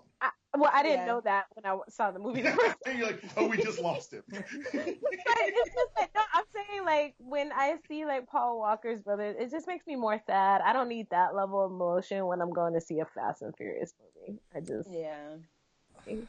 All right, so now it's my turn to say something terrible. Brian was the weakest part of the movies anyway, so I'm not gonna miss him. No. Kriss, I'm not gonna miss the movies are about family. You can't remove a piece of the family, not matter, Kriss. Thank you. Clearly, you didn't get the message of that Dom gives at the end of every movie when he says his prayer. Hey, listen. Sometimes family break up, y'all. I'm just saying. Sometimes. God damn. Sometimes you have the family members you don't talk to. Just saying, man. Just saying. Just saying. Go see this. The man is dead, Kriss. Dang. I didn't say anything about Paul Walker. I just said the character is something that I thought was the weakest part of the movies anyway, so I didn't care. For shame. Just throwing it out there. But are you ready also, to pick up on him, Dpalm? Also, no, I'm still he's seeing the movie. He's technically in control of the call. I can't hear. Everybody's gonna mute their mics on in protest. It is directed by a black man though, so F. Gary Gray is directing. Okay. So, I'm in. see, now we get you in. There I'm really excited for the next one when a sentient computer just takes over direction. Yeah. Well, here's just the thing. gives us what we want. Well, you know what the thing that I like about the Fast series? I mean, as much as we joke about how, you know, in no bullshit, the plots are always ridiculous and, you know, it's over the top. But this is one of the more diverse series that are out there in Hollywood, blockbuster series that are out there, and they've almost always been directed by a person of color. Yeah. Or for most of them have been. So, got to give them credit for that. And for that, I will always, you know, at least for now, give them a shot. And I think that they've, I have my issues with 7. I think the since 5, they've been stronger than the beginning of the series. I feel like they have been. This is one of those series that I think they can keep going on with. Unlike, say, I don't have it on my list, but when does Expendables 4 comes out in 2018, and you're just like killed with fire? They said that's the last one, though. Right, it should be, because no. Like, they're not getting stronger, they're getting weaker. But with the Fast series, it's like, yo, like, even with 7, you kind of feel like, you know, losing Paul Walker might have been what kind of dragged that entire movie down. Like, it took some of the spirit out of it, understandably so. So, but other than that, I mean, they're still relatively strong and good movies. I think even critics give them pretty good reviews.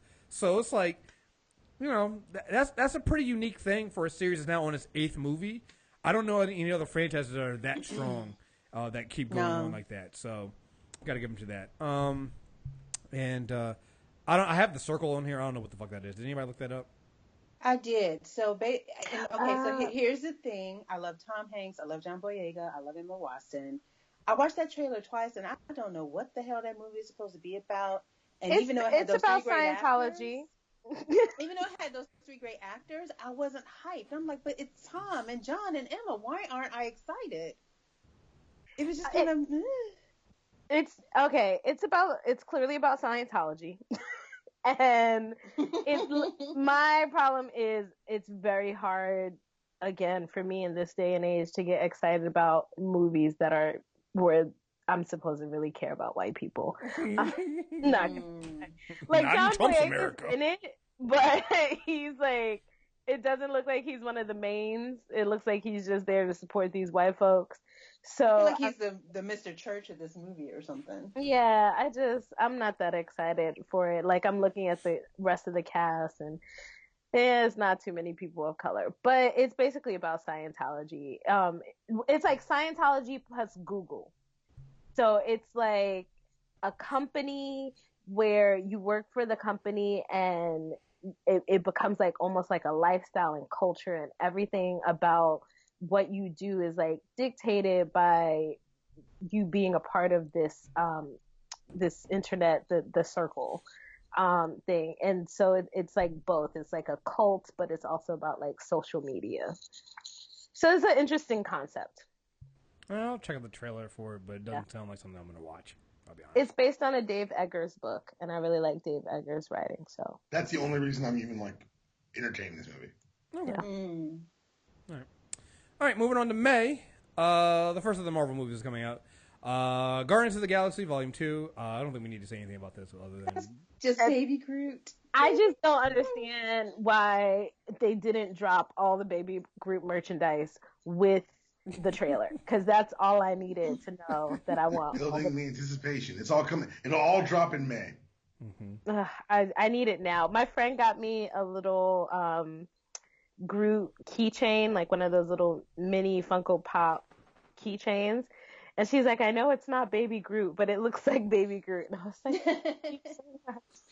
I just want everybody to realize that Marvel has made a marketing machine out of a talking baby tree.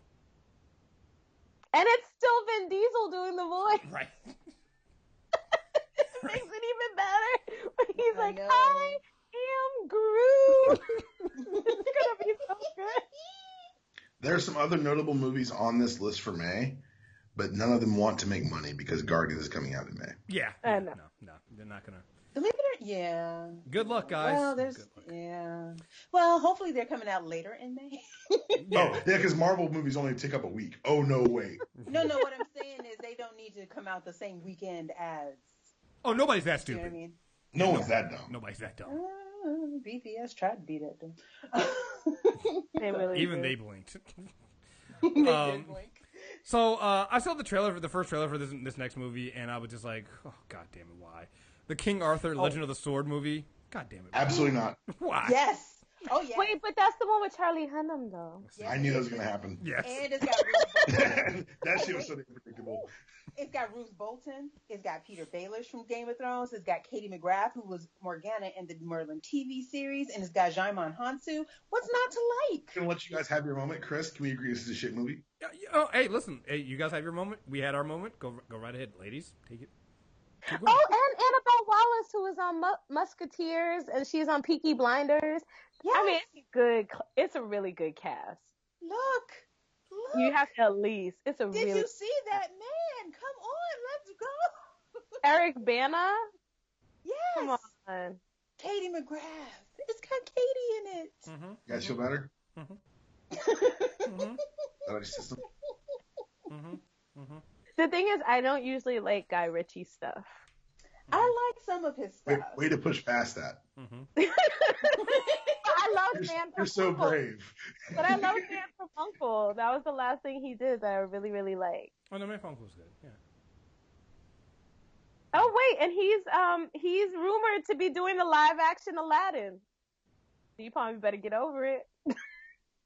Join us. One of us. One of us. What's the next movie, Kriss? He's on the short list for live action Aladdin. What's the next movie? I'm just saying, I just, good luck with it. Look, all I'm saying is we can jump into the next movie. I think you might want to let us relish this one. I'm hyped for the next movie. So So the next one is Alien Covenant, and the trailer for that just came out, I think, on Christmas Day. Yep. And that's another trap movie. I am not still buying it because Ridley Scott is still directing it, so... wait, but my thing is, this is the movie people said they wanted out of Prometheus.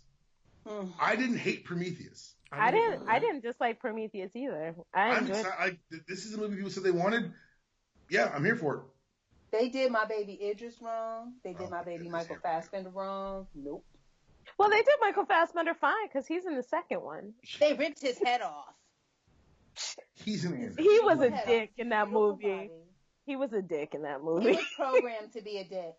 I So need I'm to tell. just saying, You and I need to have a he conversation. deserved to get his head ripped off too.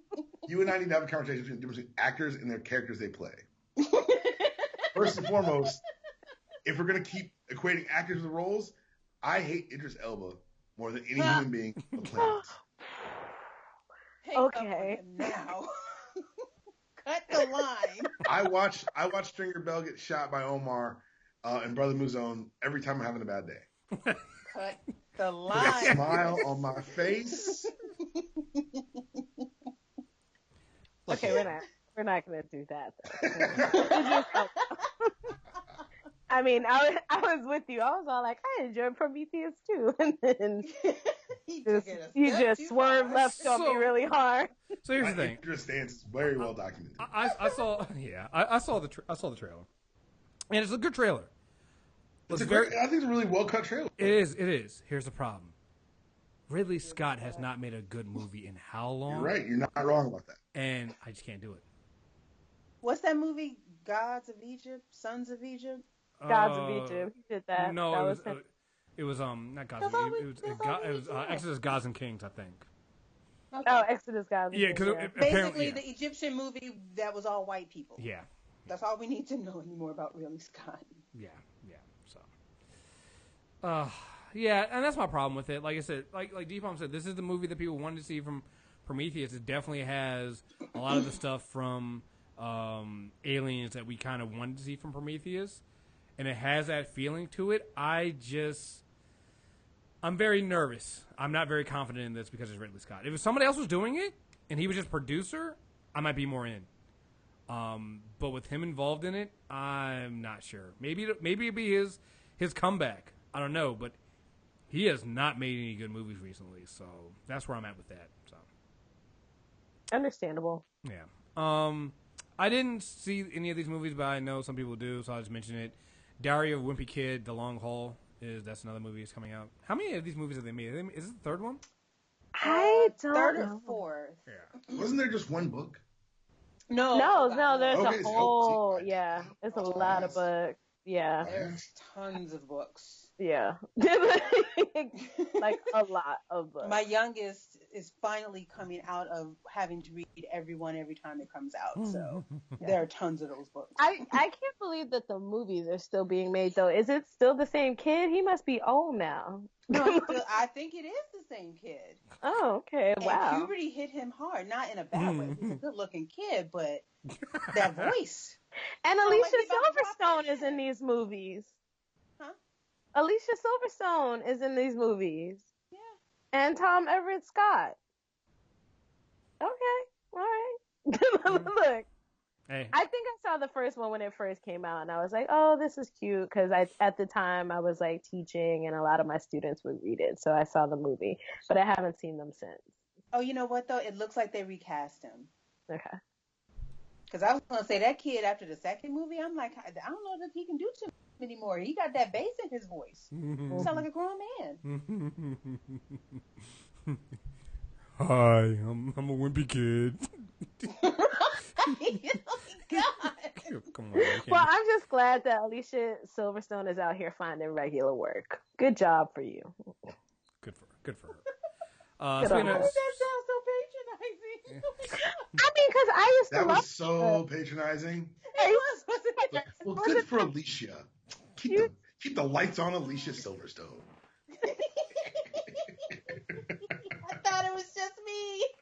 No, that's what she said. It's good. You good. Alicia went through some rough times. She used to be the it girl. And she went through some stuff. And then Batman and Robin happened. Oh, shit.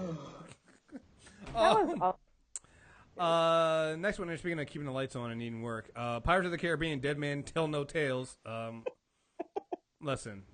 I have nothing to say. Look, I enjoyed the earlier Pirates of the Caribbean movies, and then I got over them, and then also you find out recently that Johnny Depp is really a piece of shit. So, this movie's not going to do as well I think they think it's going to do. So No. Yeah. If they want, I don't actually think that they expected to do that well because from what I understand, it got pushed back so much. Like they started pre-production on this when the last one came out. Mm-hmm. And it's just now. Yeah. Coming out. So and it's very telling that it's one of the few trailers from this franchise that doesn't feature him. Yep. Mm-hmm. Yep. And and I think it's weird too because I think the movie's going to back to focusing on Jack Sparrow. I think the last movie was trying to kind of not phase him out, but put another hero in. Yeah, I don't know. No, I don't care about this movie. It sucks. It sucks. I did actually like the character of Jack Sparrow, but then it got old, and then Johnny Depp became a piece of shit. So there's that. Next film. I never really cared when they announced that this was happening anyway, and I still don't care. Baywatch. Oh, It's The Rock. Baywatch got me at the trailer. I was all set to be like, no, Baywatch, this is dumb. And then the trailer is actually really funny. Especially the end scene where I forget how it goes. But, It's like Zac Efron is getting all like belligerent and stuff, and the cop is like, "Look, you people," and Zac Efron's like, "You people? What do you mean, you people?" And The Rock is like, "You can't say that." And the cop is like, "Yeah, right, brother." He's like, "Yeah, right, brother." He can't say that. It looks great. I'm sorry, they got It's me. The Rock. I'm in. It's The Rock. I can't help it. Fair enough. Not falling court, but I'm with you on that. Hey, look. Hey, look. I feel like The Rock crosses all genders. He gets us all. You'll find yourself watching a movie because The Rock is in. You're just like, God damn it! Why am I watching this shitty? Why am I watching this movie about an earthquake? What? Oh, fuck, that's right. The Rock's in it. It's okay. The Rock. Yeah. I just wanted to see how long it would take y'all to admit that you just seen it because of The Rock. That's why I was quiet the whole time. I thought it was implied. I had a stopwatch over here. I was like, let's see. How long does it take to honesty? How long until we get to honesty? I thought it was just implied. I will not be seeing it. I will not be seeing Baywatch. June. Priyanka Chopra. Oh, and I think the girl that plays Nyx on was it Dark Matter? She's also in it in a red bathing suit. It's 2016. Not in this year of our Lord will I be paying money for the Baywatch movie. Grown ass. All right, June. I think to me this is one of the movies that has this I think this make or break DC right here. Wonder Woman. It has to do well, and it has to. I mean, when I say I'm in on. I have to see it because I'm really excited to have the first month where I'm not excited to see any movies. You know what it is? Wonder Woman will forever be my She-Ra. Forever. Yeah. And she was the best thing about Batman versus Superman. Absolutely. Which low bar. Sounds like a low bar. It's a low bar, but I'll say it anyway. She was the best thing about Batman versus Superman. So I want to see her succeed. I'm going to give her those dollars. And I'll shit on it if it's terrible. So, okay, I'm confused because my understanding is that all of the standalones are going to be prequel stuff, but Justice League comes after Wonder Woman. Like, I thought... yeah. I'm so confused. I thought the standalones were supposed to be prequels to before they all come together as a team, but they're not. But Flash and Aquaman are happening after the Justice League movie, where they come together. They're confused. They're confused too. Yeah. That's how we got here. Yeah, yeah. And I commend everyone on this call for talking themselves into Wonder Woman. Couldn't be me. Oh, whoa. First of all, do you not slander my name by saying that I'm talking myself into Wonder Woman? I am not talking myself. Do it. No. I'm saying I'm going to watch it because I have to, and it's a job. And that's it. Like, there is no. I can. My opinion on this movie, you can give my opinion right. You can take these words and put them in the review and just save everyone some time when it comes out. Right. This movie is an overwritten, overproduced, emotionless chore of a film. It's got great settings, but unfortunately, the darkness they tease is too overwrought and does not feel earned within the movie. The Kriss Pine relationship was forced and unnatural. They had no chemistry. And doing a World War I period piece did not work for this character. We're done. Good God, that might be the actual I mean, give a full review. That actually might be the review. Did you get an advanced script? What is happening? Oh man, just remind me, guys, to cut that Dpalm review and use it for the actual. And if I'm wrong, I'll be happy to be wrong. I don't think I'm wrong. Yeah, I mean that's my. I don't think I'm wrong. So Shanna, for you, I think what they're doing is she's going to be in modern time right before they form the Justice League and retelling the story of how she got to this point. So it's going to be apparently it's supposed to be dual track, both present day and that time. Again, good luck with that. And I'm with you. I want this film. I want this film to do well because I think it means so much. It means so much to have a solo female character for comic books done right, big budget with a female director. And they didn't have women writing it, did they? No, they didn't. No. No. But which was problematic. right, yeah, exactly. But I would like for this film to do well. I have no confidence in it that it will be done well, and that's my problem. I have no confidence in DC right now. I have lost all faith in them, all confidence in them. If it does well, I will be the first one to tell people go out there and see it.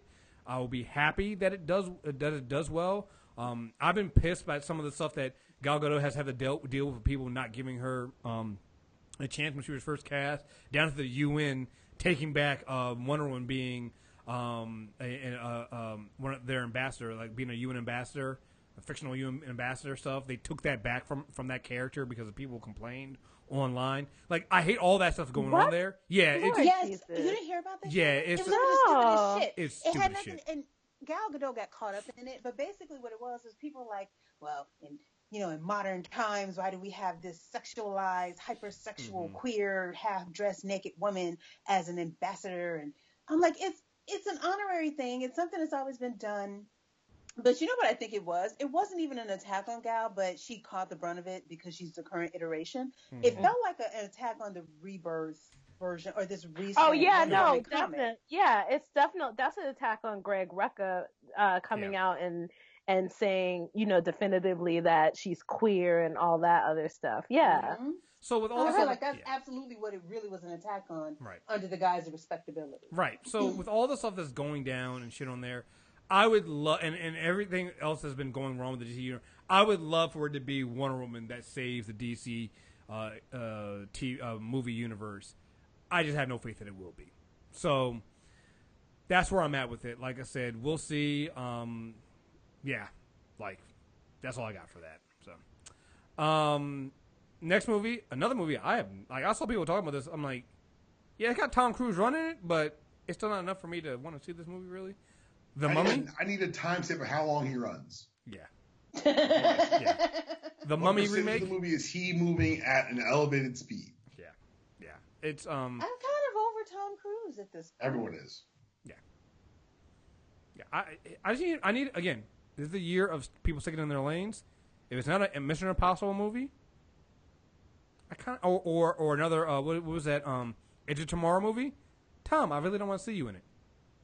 Jack Reacher movie. I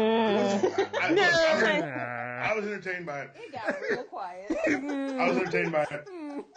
It got real quiet. I'm okay with that. You're on the fence with that one. I'm on the fence with that one. The Jack Reacher movie. I'll be on the fence. That's fine. I'll let him keep the Jack Reacher stuff. I trust it. I trust him doing that more than I trust doing the fucking Mummy. Oh yeah, touche. Look, if you're not Ethan Hunt or Jack Reacher, hey dude, just don't do it, yo. That's it. Cause look, Tom, you get all that Scientology money. You can't be that serious. Because I'm telling you right now, Mission Impossible 6 or 7, where the next one is, I'm in. I'm just telling you guys, I'm totally in with you. The next Mission Impossible movie that Tom Cruise is in, I'm there. But this shit, nope, not in. No, sir. Couldn't be me. Couldn't be me. Speaking of another one, couldn't be me. World War Z 2. Hell fucking no. Oh my god. Okay, as a person who has read the World War Z novel, Thank you. How do you? It was so good. When I finally read that novel, I was like, are you kidding me? Because what you saw on that screen is nothing. And then they have the audacity to make a part 2, and it's still focused on Brad Pitt, not the 11 other characters that they could have focused on. Can I be the one that says I didn't see the first one, so I saw this one, okay, well, good luck, but I didn't see the first one, and I just don't care. Good for you, ma'am. Good for you. But if you read the book is so good. Oh my gosh, the book is so good. There's a whole chapter with Nelson Mandela, basically. They never say his name, but it's Nelson Mandela. It's so good. And they talk about South, because it basically focuses on each country and how they deal with the zombies attack. And so sometimes they focus on individuals, sometimes they focus on government officials and how they were dealing with it. So you just get these stories from different people all over the globe and how they're dealing with the zombie attack, and it's so cool. And the movie is not that. The movie's basically a white savior, impossible white man wannabe movie. And you know what I think this movie would have been better as? It would have been better as an anthology series on Netflix or something like that. Yes. Or even a series of movies, or even just one single movie with a really diverse cast showing people all over the globe, who eventually meet each other. Yep, that'll work too. Oh, yep. So it could have been the Fast and the Furious of zombie movies. Could have been with a diverse cast and lots of action. No. Instead, it just turns into World War trash. Let's see. Cars 3. I didn't watch the first two, so I threw it in there because we're going to animated movies. So we're a Cars family. Okay. Like the first family. Oh yes, love the series. I was a little nervous. I've only seen the teaser, and it made me nervous because it looked like a Zack Snyder production. The teaser looks like that. Like somebody was like, "How do we invigorate this series?" I know. Let's kill our main character. Yes. No. The teaser was New 52 cars. That's what it was. God. I've heard that apparently the teaser is not indicative of what the movie's going to be. Then they know you better. But that was the point was to get us talking, and that when the real trailer drops, we'll see more of what the movie's going to be. But I've never seen any Cars movies, so that's for y'all. Again, this continues me saying I don't want to see anything in June. Wait, so this next movie we have, you don't want to see it? Dpalm, I'm going to mute my line. Are you sure? I have nothing to say. Wait, what are you talking about? Wait, Dpalm. It's a Transformers movie, man. Transformers: The Last Night. Transformers 5. Michael Bay is back. After Anthony. I'm counting the laughter. I'm counting who laughs. This is how I refuse. Also, I'm not gonna go see a Transformers movie. It's not gonna happen. But they had the audacity to drop that trailer right after Westworld ended, when they knew we were all in love with Anthony Hopkins, like having an Anthony Hopkins moment, and they were like, let's capitalize on this by dropping this trailer. I'm not going to see this bullshit. Like I said, I don't want to go. My son will be old enough to take his brother, but he won't be here this summer, so I'm going to wind up in that damn theater. Oh. I almost had to put my child out, though, because he had the nerve to try to say that Transformers was better than Star Wars. I'm like, who birthed you? Who are you? Oh, my God. If you leave the child at a firehouse, they have to take it in. Right. No questions asked. I don't know if there's an age limit, but I've that's heard something I've heard. I've heard in Trump's America you can give them back. Yeah, I think you can. I think there's a return policy on kids now. No matter the lemon law. The lemon law. Yeah. Yeah, 18 years. Right. This child's clearly a lemon. The only thing I again, because I didn't like 4 was the first. I'd never seen 4. People are like, you still got to. I don't even know how they got like the setting of the film. I don't even know how they got here. It's like a dystopian future. Like Mark Wahlberg is still there. I'm like, what the fuck happened in 4? I'm like, or did anything even happen in 4? Like, is this just totally new? No, I'm convinced that it looks like this. No, nothing happened. I've seen 4, so I will say it. Nothing happened in 4 that it looks like this. Nothing happened in 4. I'm convinced that Michael Bay possesses real technology that allows him to go into dreams, and he picked out my greatest nightmares and he put them on film.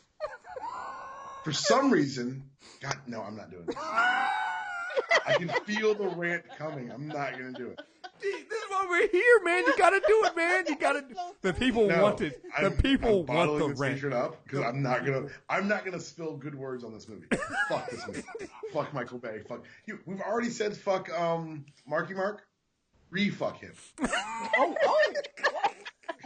no, I agree. I just had the most inappropriate thought, so I'm not even gonna say. Oh, like the fact. I want Michael Bay brought up on war crimes. Like these movies. Like, this is a violation of some accord because there is an episode of original Transformers where they go back to King Arthur's court. I think the episode is called an Autobot in King Arthur's court.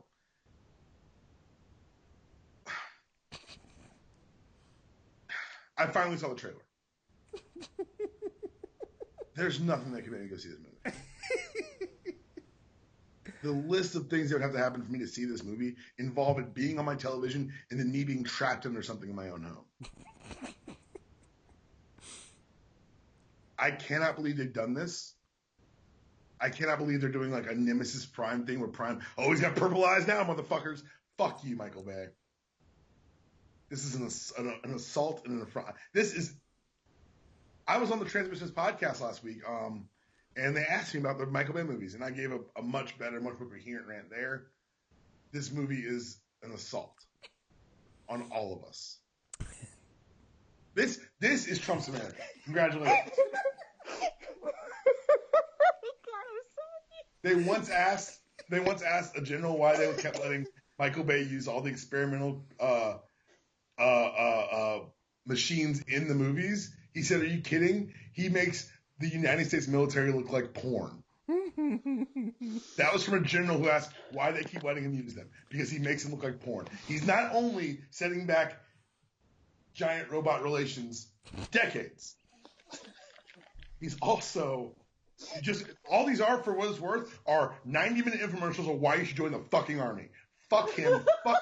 God damn it, I hate these movies. That's the real reason why we do this podcast, guys. I just want to get that rant out. That's all. So that's all I'm really here for. I just want to get that. If I sleep through the month of June because there's no movies I want to see, no one wake me up. Just wake me up. Show me opening weekend box office on Transformers so I can go to sleep laughing. Oh no, you're gonna go. You're gonna sleep. It's not gonna be a good movie. It's not gonna be a good movie, but it's gonna make money. It's gonna make so much money. It's gonna make so much money. So much money. You know what's funny? Is there's another movie, I forget what it's called, but I saw the trailer during Rogue One. It's Bruckheimer. And it hit me in that moment. I'm like, I need Bruckheimer and Bay to reconcile, because when they were together, they made good movies, but apart, they make shit movies. Mm-hmm. I need them to get over whatever. Get them together. Get me Bad Boys 3. And then frame both. Oh, that's what I said on the podcast. I'm willing to frame Michael Bay for murder. Oh, damn. To stop these movies. My God. Like, not even like, I don't even want to, like, maybe he gets into jail, but I want there to be enough of a stink to where he can't, like, I can't direct. My gosh. Wait, but so this like movie on some Gone Girl shit, like Nazis and time travel? Nazis, time travel, King Arthur, some sort of sword. I'm pretty sure Cybertron ends up in Earth's orbit, which is from another fucking Transformers episode from 1986. I don't know what's happening. I don't know how this got greenlit. They have a room full of fucking writers, and this is the best they could do. And if you pull out a Bumblebee movie, I might fight Michael Bay. I think I could take him. I'm younger than him. I think he's short. I got this reach advantage. That's the thing. I feel like instead of doing these like movies, if the studio wants to make money, they can actually just charge people to hit Michael Bay. Yo, if you want to make money, just a better way of making money than these movies is literally counterfeit money. Just go. Run the risk. Nothing too big, but like enough evenly distributed 20s amongst real 20s would not get caught. That's all I'm saying, whoever's making these movies. There are other ways to make money. Oh. Prostitution. There are other ways to make money. This entire podcast was set up just for this rant here. This is just what I was waiting for. I just need, oh God, thank you. You know what? If I can get a Dpalm rant once a year, on an annual movie preview podcast. Once a year, I will quit life. If I could get a Dpalm rant like this every year due to Michael Bay, every 2 years due to Michael Bay's Transformers movies, Michael Bay can keep making these movies, guys.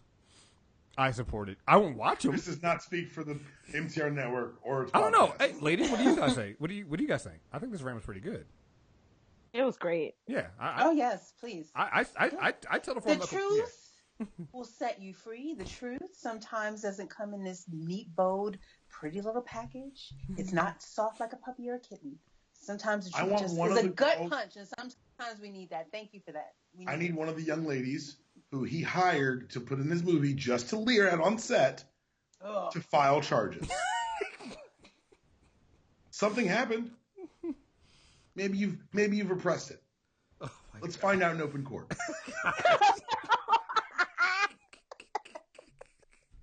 I'm done. Oh man. Oh, so good. Despicable Me 3. Yeah, I'm watching this. I don't care. Of course. Yeah. They haven't. Was the second one good? It was. Yeah. I like the first one. Any of them.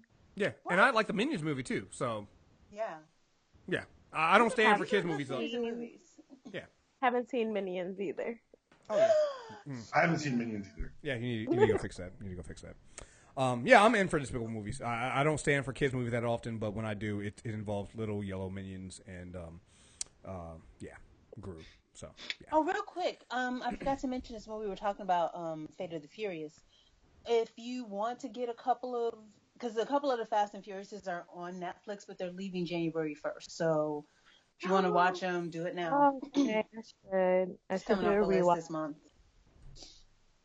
Yeah. I saw the first one in the anniversary. The 10-year anniversary was last year. I saw it in theater, or the 15th anniversary. Yeah, 15th. I was definitely in high school when that came out. Yeah, it was. Oh my god, it was just as amazing as the first time I saw it in theaters. Yeah. Like a fine wine. Like a fine wine. So good. All right, July. We get the stink of June. Yeah, we get the stink of June out of our mouths. We start with Spider-Man: Homecoming, which is just another $1 billion movie. Is this really a discussion? Of course. Yeah. Next. Billion. I'm still pissed my employer won't let me just do direct deposit to Disney to just cover all this. Wait, what date does that come out? The 7th, because Dawn of War of the Apes comes out the next weekend. Very next week. I would like to say that July is my birthday month. Me too. It is going to be so lit. Christmas It's my birthday month too. You're all very welcome. It's our gift to y'all is Spider-Man.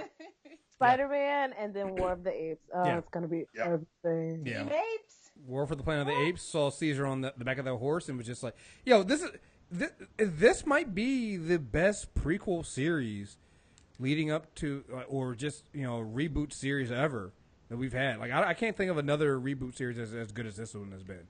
Like from Rise to what was the last one? Dawn, and then the War. Like they've been fucking great. They took a series that was an absolute joke and made it serious. Yeah. And made it well. I was just like, oh, you guys go. And can we get some kind of award for Andy Serkis? Because, God damn it, Oh, my gosh, yes. That really pisses me off. Duty. You know what tripped me out about that, too? Because he did double duty. Oh, my child, I love him. It was entertaining. We watched King Kong, Peter Jackson's King Kong this weekend. And I forgot that in addition to doing King Kong, he had a, role where it was just him and his actual skin with his actual voice. And I'm like, this dude... Hollywood just do him so wrong. Does he at least have a star? Wrong. Does he at least have a star on the Walk of Fame? No. Good God. What are they doing here, man? This I feel like he does not get enough credit for the work he fucking does. He is absolutely amazing. And again, he probably won't win any. They need another category or something because he becomes Caesar in these films, and he just So I'm all. You just look at what he's done, between Caesar and Gollum from Lord of the Rings. I know people don't like Lord of the Rings, but he killed that role. Oh yeah, Gollum in Lord of the Rings, and he's just really good at what he does. Mm-hmm. Oh yeah, absolutely. I'm skipping over Bad Dads. I put that there because I think that's a sequel to another I think it's just like Bad Moms, and they're doing a sequel to whatever. I couldn't find anything on it. Yeah, here we're getting to July, and we're now getting to movies that probably don't have trailers out yet. So I just saw that it's supposed to be like Transformers has a trailer. Well, not for the big ones. And these next two do. Yeah, I got those. Right. Yeah. The really big ones do, but some of the smaller ones don't. Later on we got a teaser for Blade Runner already. So I'm just some of the bigger ones do, but the smaller ones don't until Bad Dads. You probably won't see a trailer for that until May, maybe June of next year, and I honestly don't care. The other one we had, Valerian and the City of a Thousand Planets. This is the one I think has Rihanna in it, doesn't it? Yeah. Yeah. Yeah. I'm not falling. No. They said from the producer of Fifth Element and Lucy, I'm like, you think that was a selling point? Nope. That wasn't a selling point. Nope. That was the best they could do. Yeah. Nope. And that movie looked like, again, it goes back to what I was saying earlier. They think they put all these interesting looking action sequences and superhero landings, and that's gonna get people in the theater. That movie looked like trash. Jupiter Ascending. You know what I want Rihanna to do more of? I want her to do more voice work. I really enjoyed her as Tip in that whole movie. I want her to do more voice work. This reminded me of Jupiter Ascending. Not falling for it. Mm-hmm. Not falling for it. Not getting it. I love Jupiter Ascending. What? Wait, what? We all have our flaws. I love Jupiter Ascending because it's Jupiter Ascending is the stuff that I used to write when I was 9, and somebody gave millions of dollars to actually make one of my stories that I wrote when I was 9 into a movie. So I just, somebody believed in 9-year-old me. That's how I feel when I watch Jupiter Ascending. Let me tell you about Jupiter Ascending. I tried to watch that movie 3 times, and every time I fell asleep. Every time. I tried it at night. I'm like, okay, I'm old. So then I tried it right after I woke up one morning, and I still fell asleep. That movie was so damn boring. That was your body trying to tell you. Yeah, that was your body trying to help you. That was your body. That's what that was. Basically. Yeah, no. It just shut down. No. Last one we have on here is it's Christopher Nolan, so I'm probably going to see it at some point, even though the trailers have been so fucking confusing. Dunkirk, and I don't care. It's Christopher Nolan, so he'll make it good. Although I am expecting some kind of twist like Aliens. I'm expecting something. Yeah, it's a historical movie, and it's probably going to be. It's going to be good. Like, I'm expecting a huge twist in Dunkirk. Yeah, it feels a little too straightforward. Yeah, it's Christopher Nolan, so I'm waiting for something to happen. But no, if it's just sticking with that, it's Christopher Nolan, and what else do you fucking need? It's Christopher Nolan. I'm sold. Hasn't made a bad movie. Nolan we were watching that trailer during the Rogue One, and we saw, my oldest loves war movies, so he saw War, and he sat up, and we saw Nolan, and looked at each other like, yeah, we're in. Yeah. That's all we needed. We didn't even finish the trailer. Yeah, it's Nolan. Yeah. Like, you know what? Here's the thing. They're selling the movie basically on it being Nolan, because the trailers don't show you shit other than the fact that it's Nolan, and then you got all this other, like, just weird stuff going on. You're just like, but it's Nolan, so okay, we'll sit through it. And it's going to be like 3.5 hours long, too. Because it's Nolan. Of course. It's Nolan. Of course. Moving on to August. I put this here just because I just want to laugh how ridiculous this is. The Emoji Movie. What the fuck? No. Fuck. No. The fuck is this? I was so mad at you watching that trailer, Kriss. I'm like, what? Oh, I didn't mean for you to watch the trailer for it. Good God. Oh, my God. I was like, I couldn't make it through the 2 minutes of that mad emoji. You want me to sit through 90? What? I do not care about the Emoji Movie, except for I really like how they have dressed up the shit emoji. He looks really cool.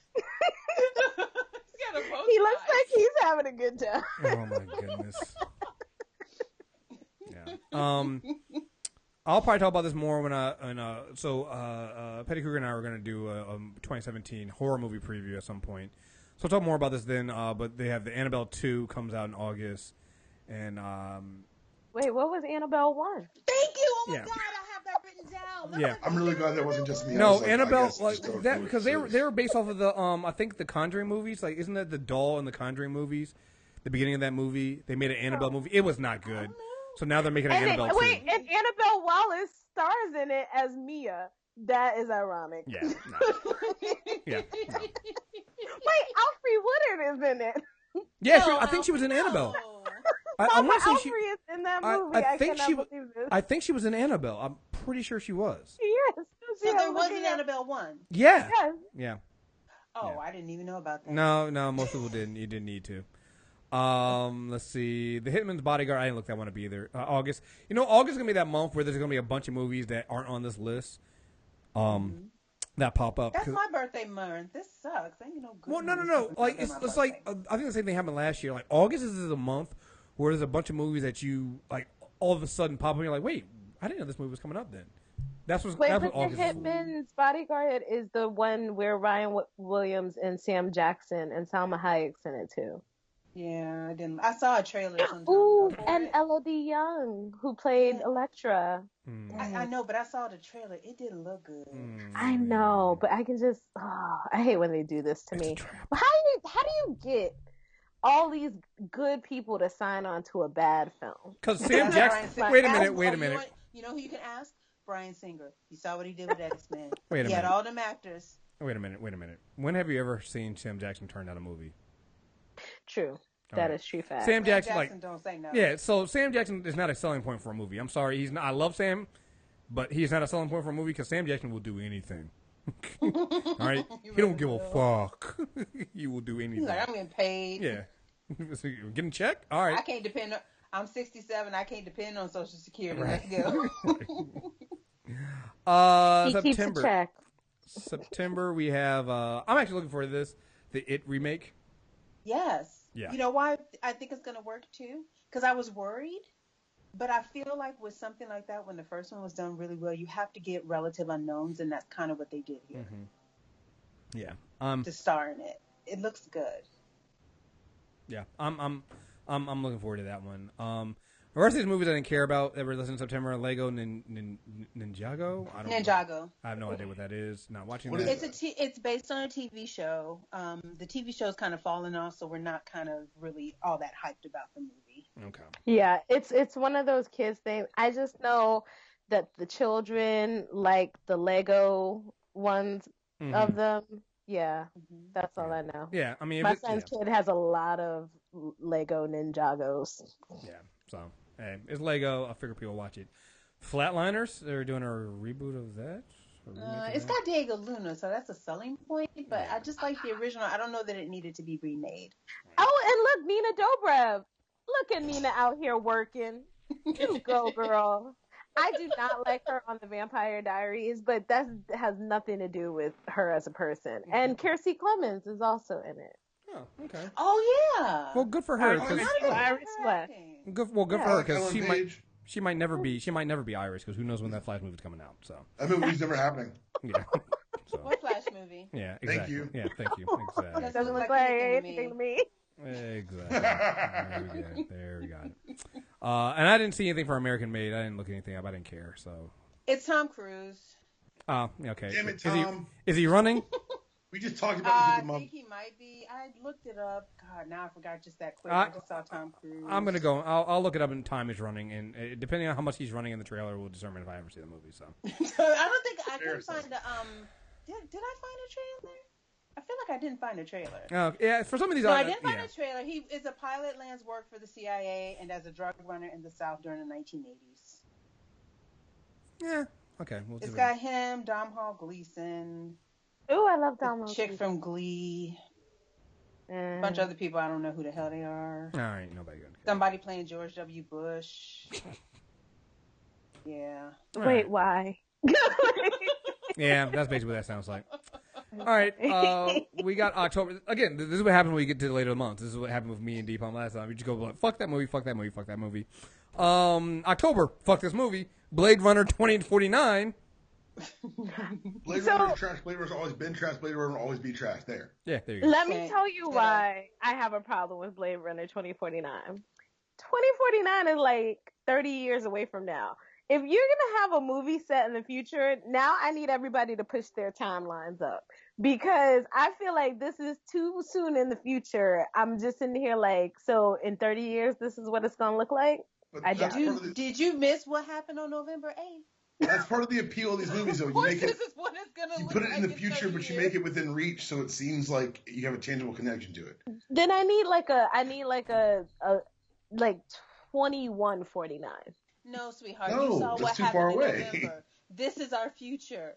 This is prophetic. This is what's happening. This is a documentary sitting back through time. Basically. Oh, God. The future will be poorly lit and a bad movie.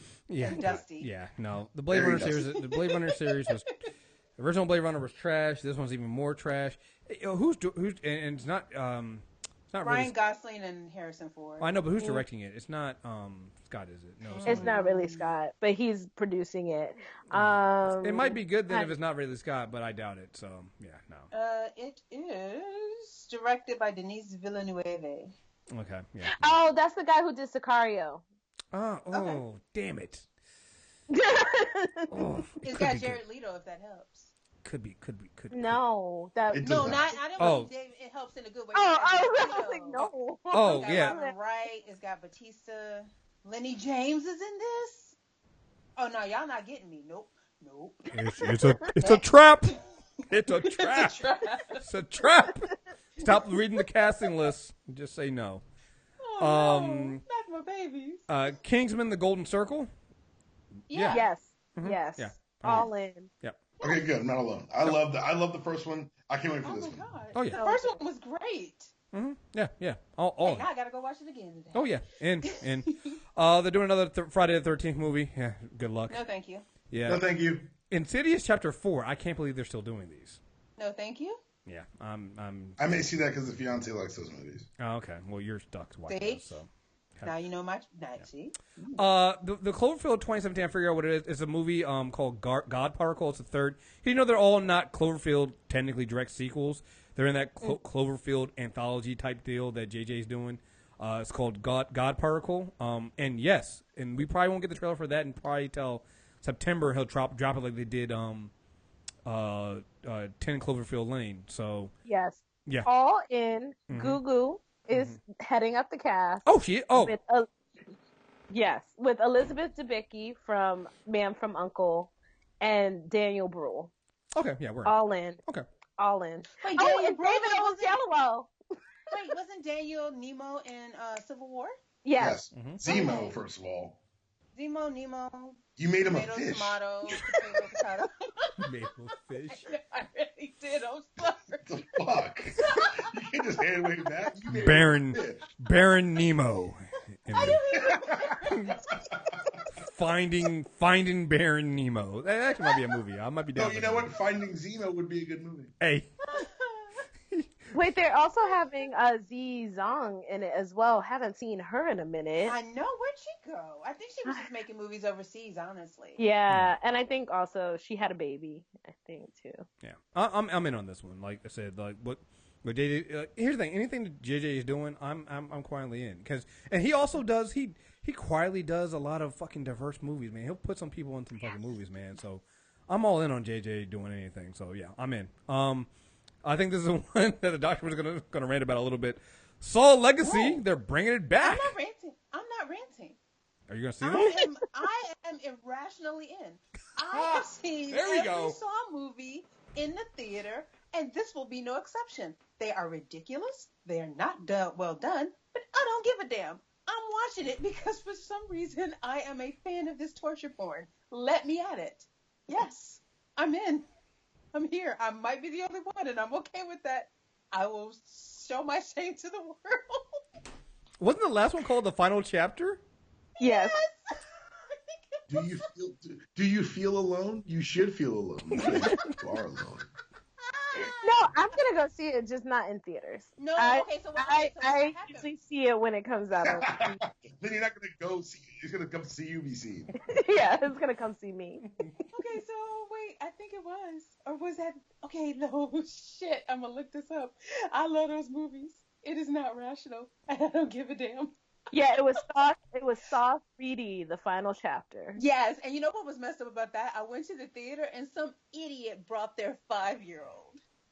Oh God!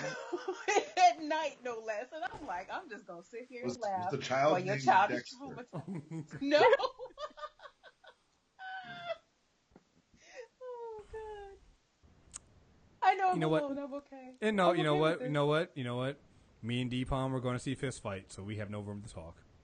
No room. I'm just saying, like, at least Fist Fight. Yeah, I'm gonna see Fist Fight. Yeah, let's see the fuck out of Fist Fight.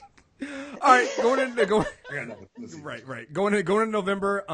I think Creed 2 got moved back, so we're gonna take that out of there. There's only really 2 that have listed so far for November: Thor Ragnarok, which come on, Thor and the Hulk in it. Oh my God! That cast, yeah, I'm in.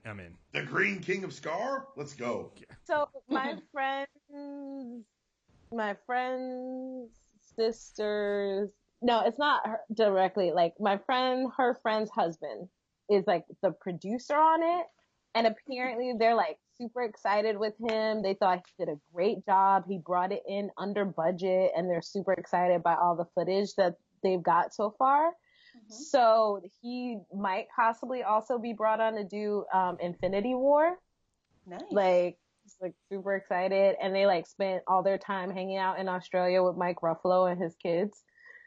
I'm like, so I just want to know when I should invite them over for dinner so they can tell me all the things about Thor Ragnarok. Like, I'm trying to get all of the info, like all of the spoilers. I am so excited for this film. It's gonna have everything, including Tessa Thompson, and Taika Waititi is directing. This movie is gonna be great. Mm-hmm. Yep. Yeah. I'm in. I'm all in on it. So. And the next one, Justice League. And listen, if you told me 8 years ago that I'd be more excited for a Thor 3 than I would for Justice League, I would have told you to get the fuck out of my face and stop talking to me. I was Kriss, gonna what if I told you that you'd be more excited for Guardians than Justice League? I'm over here like, wait, is something else coming out in November? Other than Thor? Is there something else to discuss? Zack Snyder's Justice League movie with with RoboCop Flash. I've had people try to defend that fucking costume to me too, and I can't understand it. I just no, these people don't love themselves. Don't listen to them. They really don't. No, I said this before. When you have a child who will ride or die for Transformers, look at the Justice League trailer and be like, I don't think so. You have failed at life. You have failed at life. I know you hate him, but like that's what you got to look at your kid and go. He's basically looking at the screen exactly like you have failed this city. You have failed these characters. I know. Wait, but so this is also coming out a week after Thor Ragnarok. Am I correct? Yeah. Like, Zack Snyder also doesn't love himself. Right. Just so you know. Well, here's the thing. They didn't have a choice. It's either come out a week after Thor Ragnarok or, come in December and get destroyed by Star Wars Episode 8, so... 6 of one, half a dozen of right. the other. He thinks he's got a better chance against Thor. Yeah, Thor and Hulk. He has underestimated the level of hate that he has inspired in people. Mm-hmm. Right. I'm if I do go see this movie, number one, I will not be paying for it, and number two, it will be only to see Jason Momoa. Only.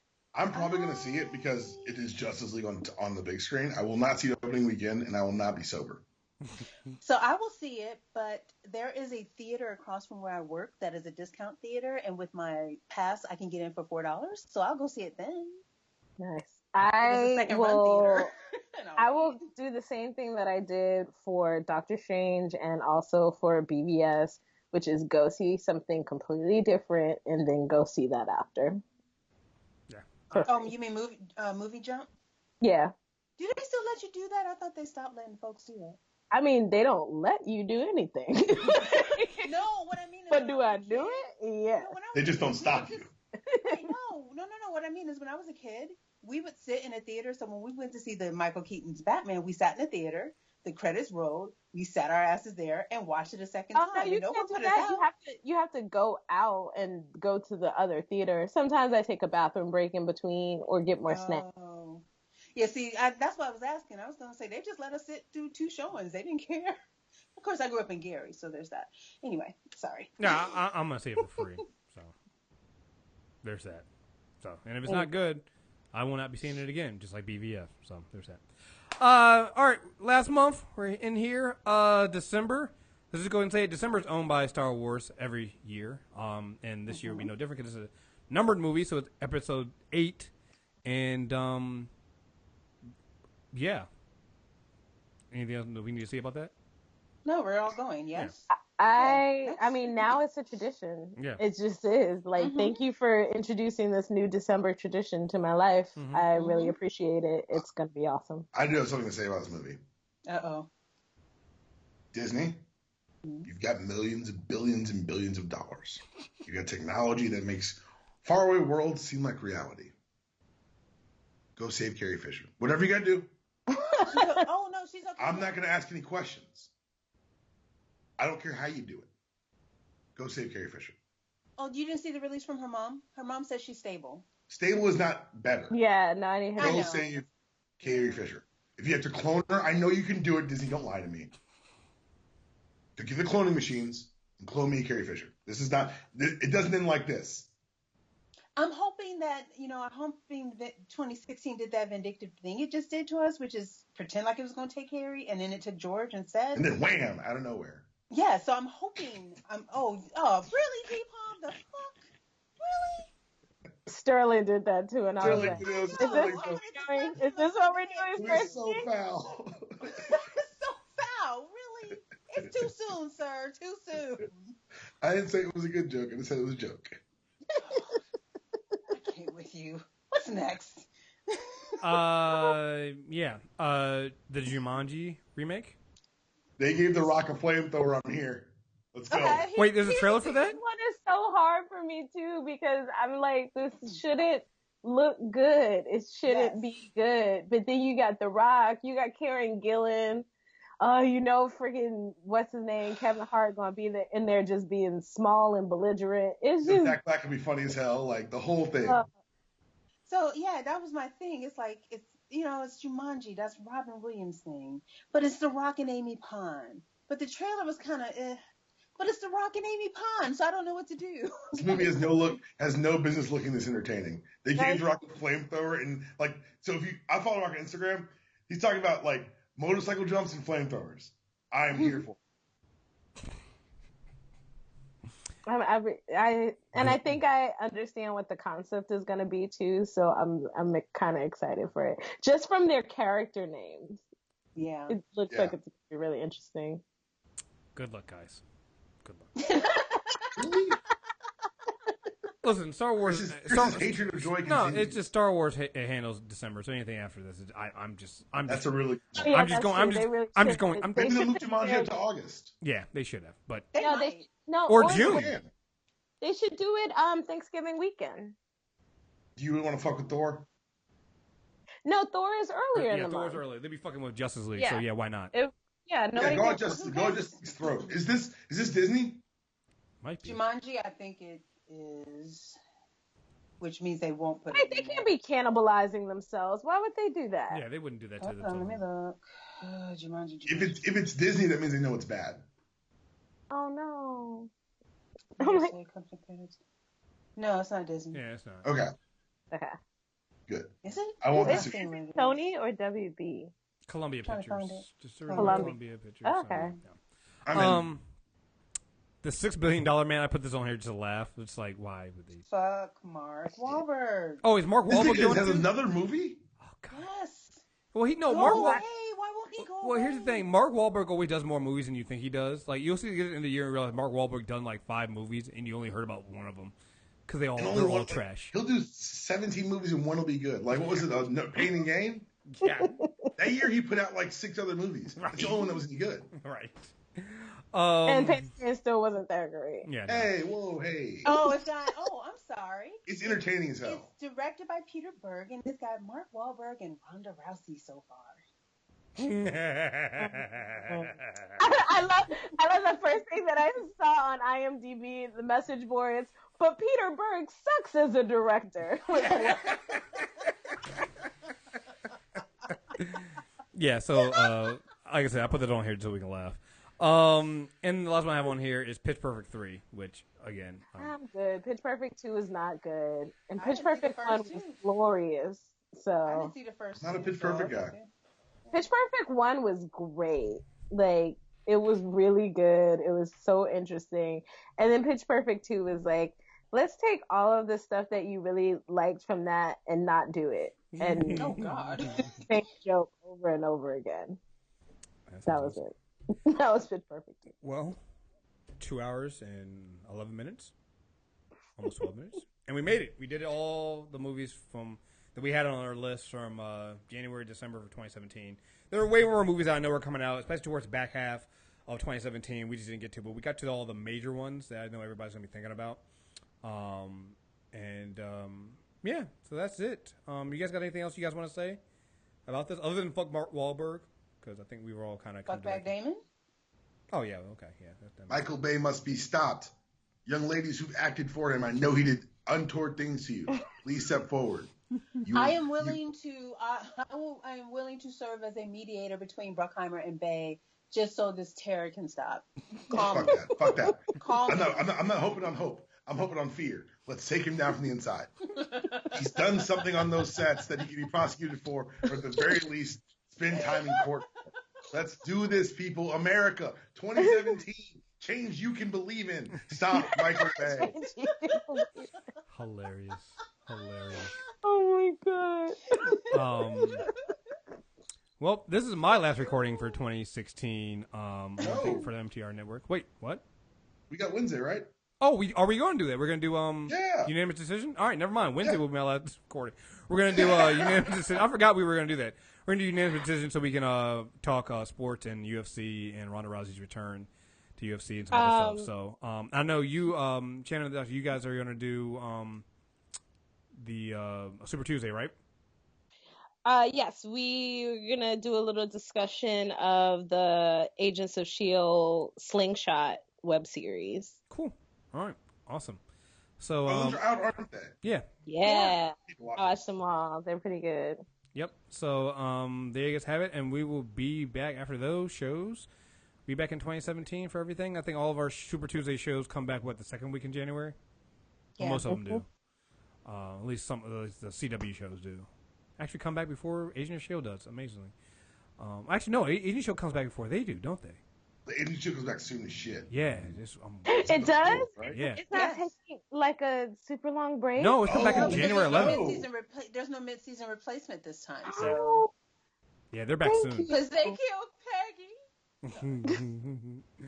You said it like it just happened. I'm hurt.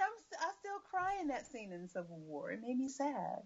Oh, okay. Okay. Now you're making me remember that they actually literally killed Peggy.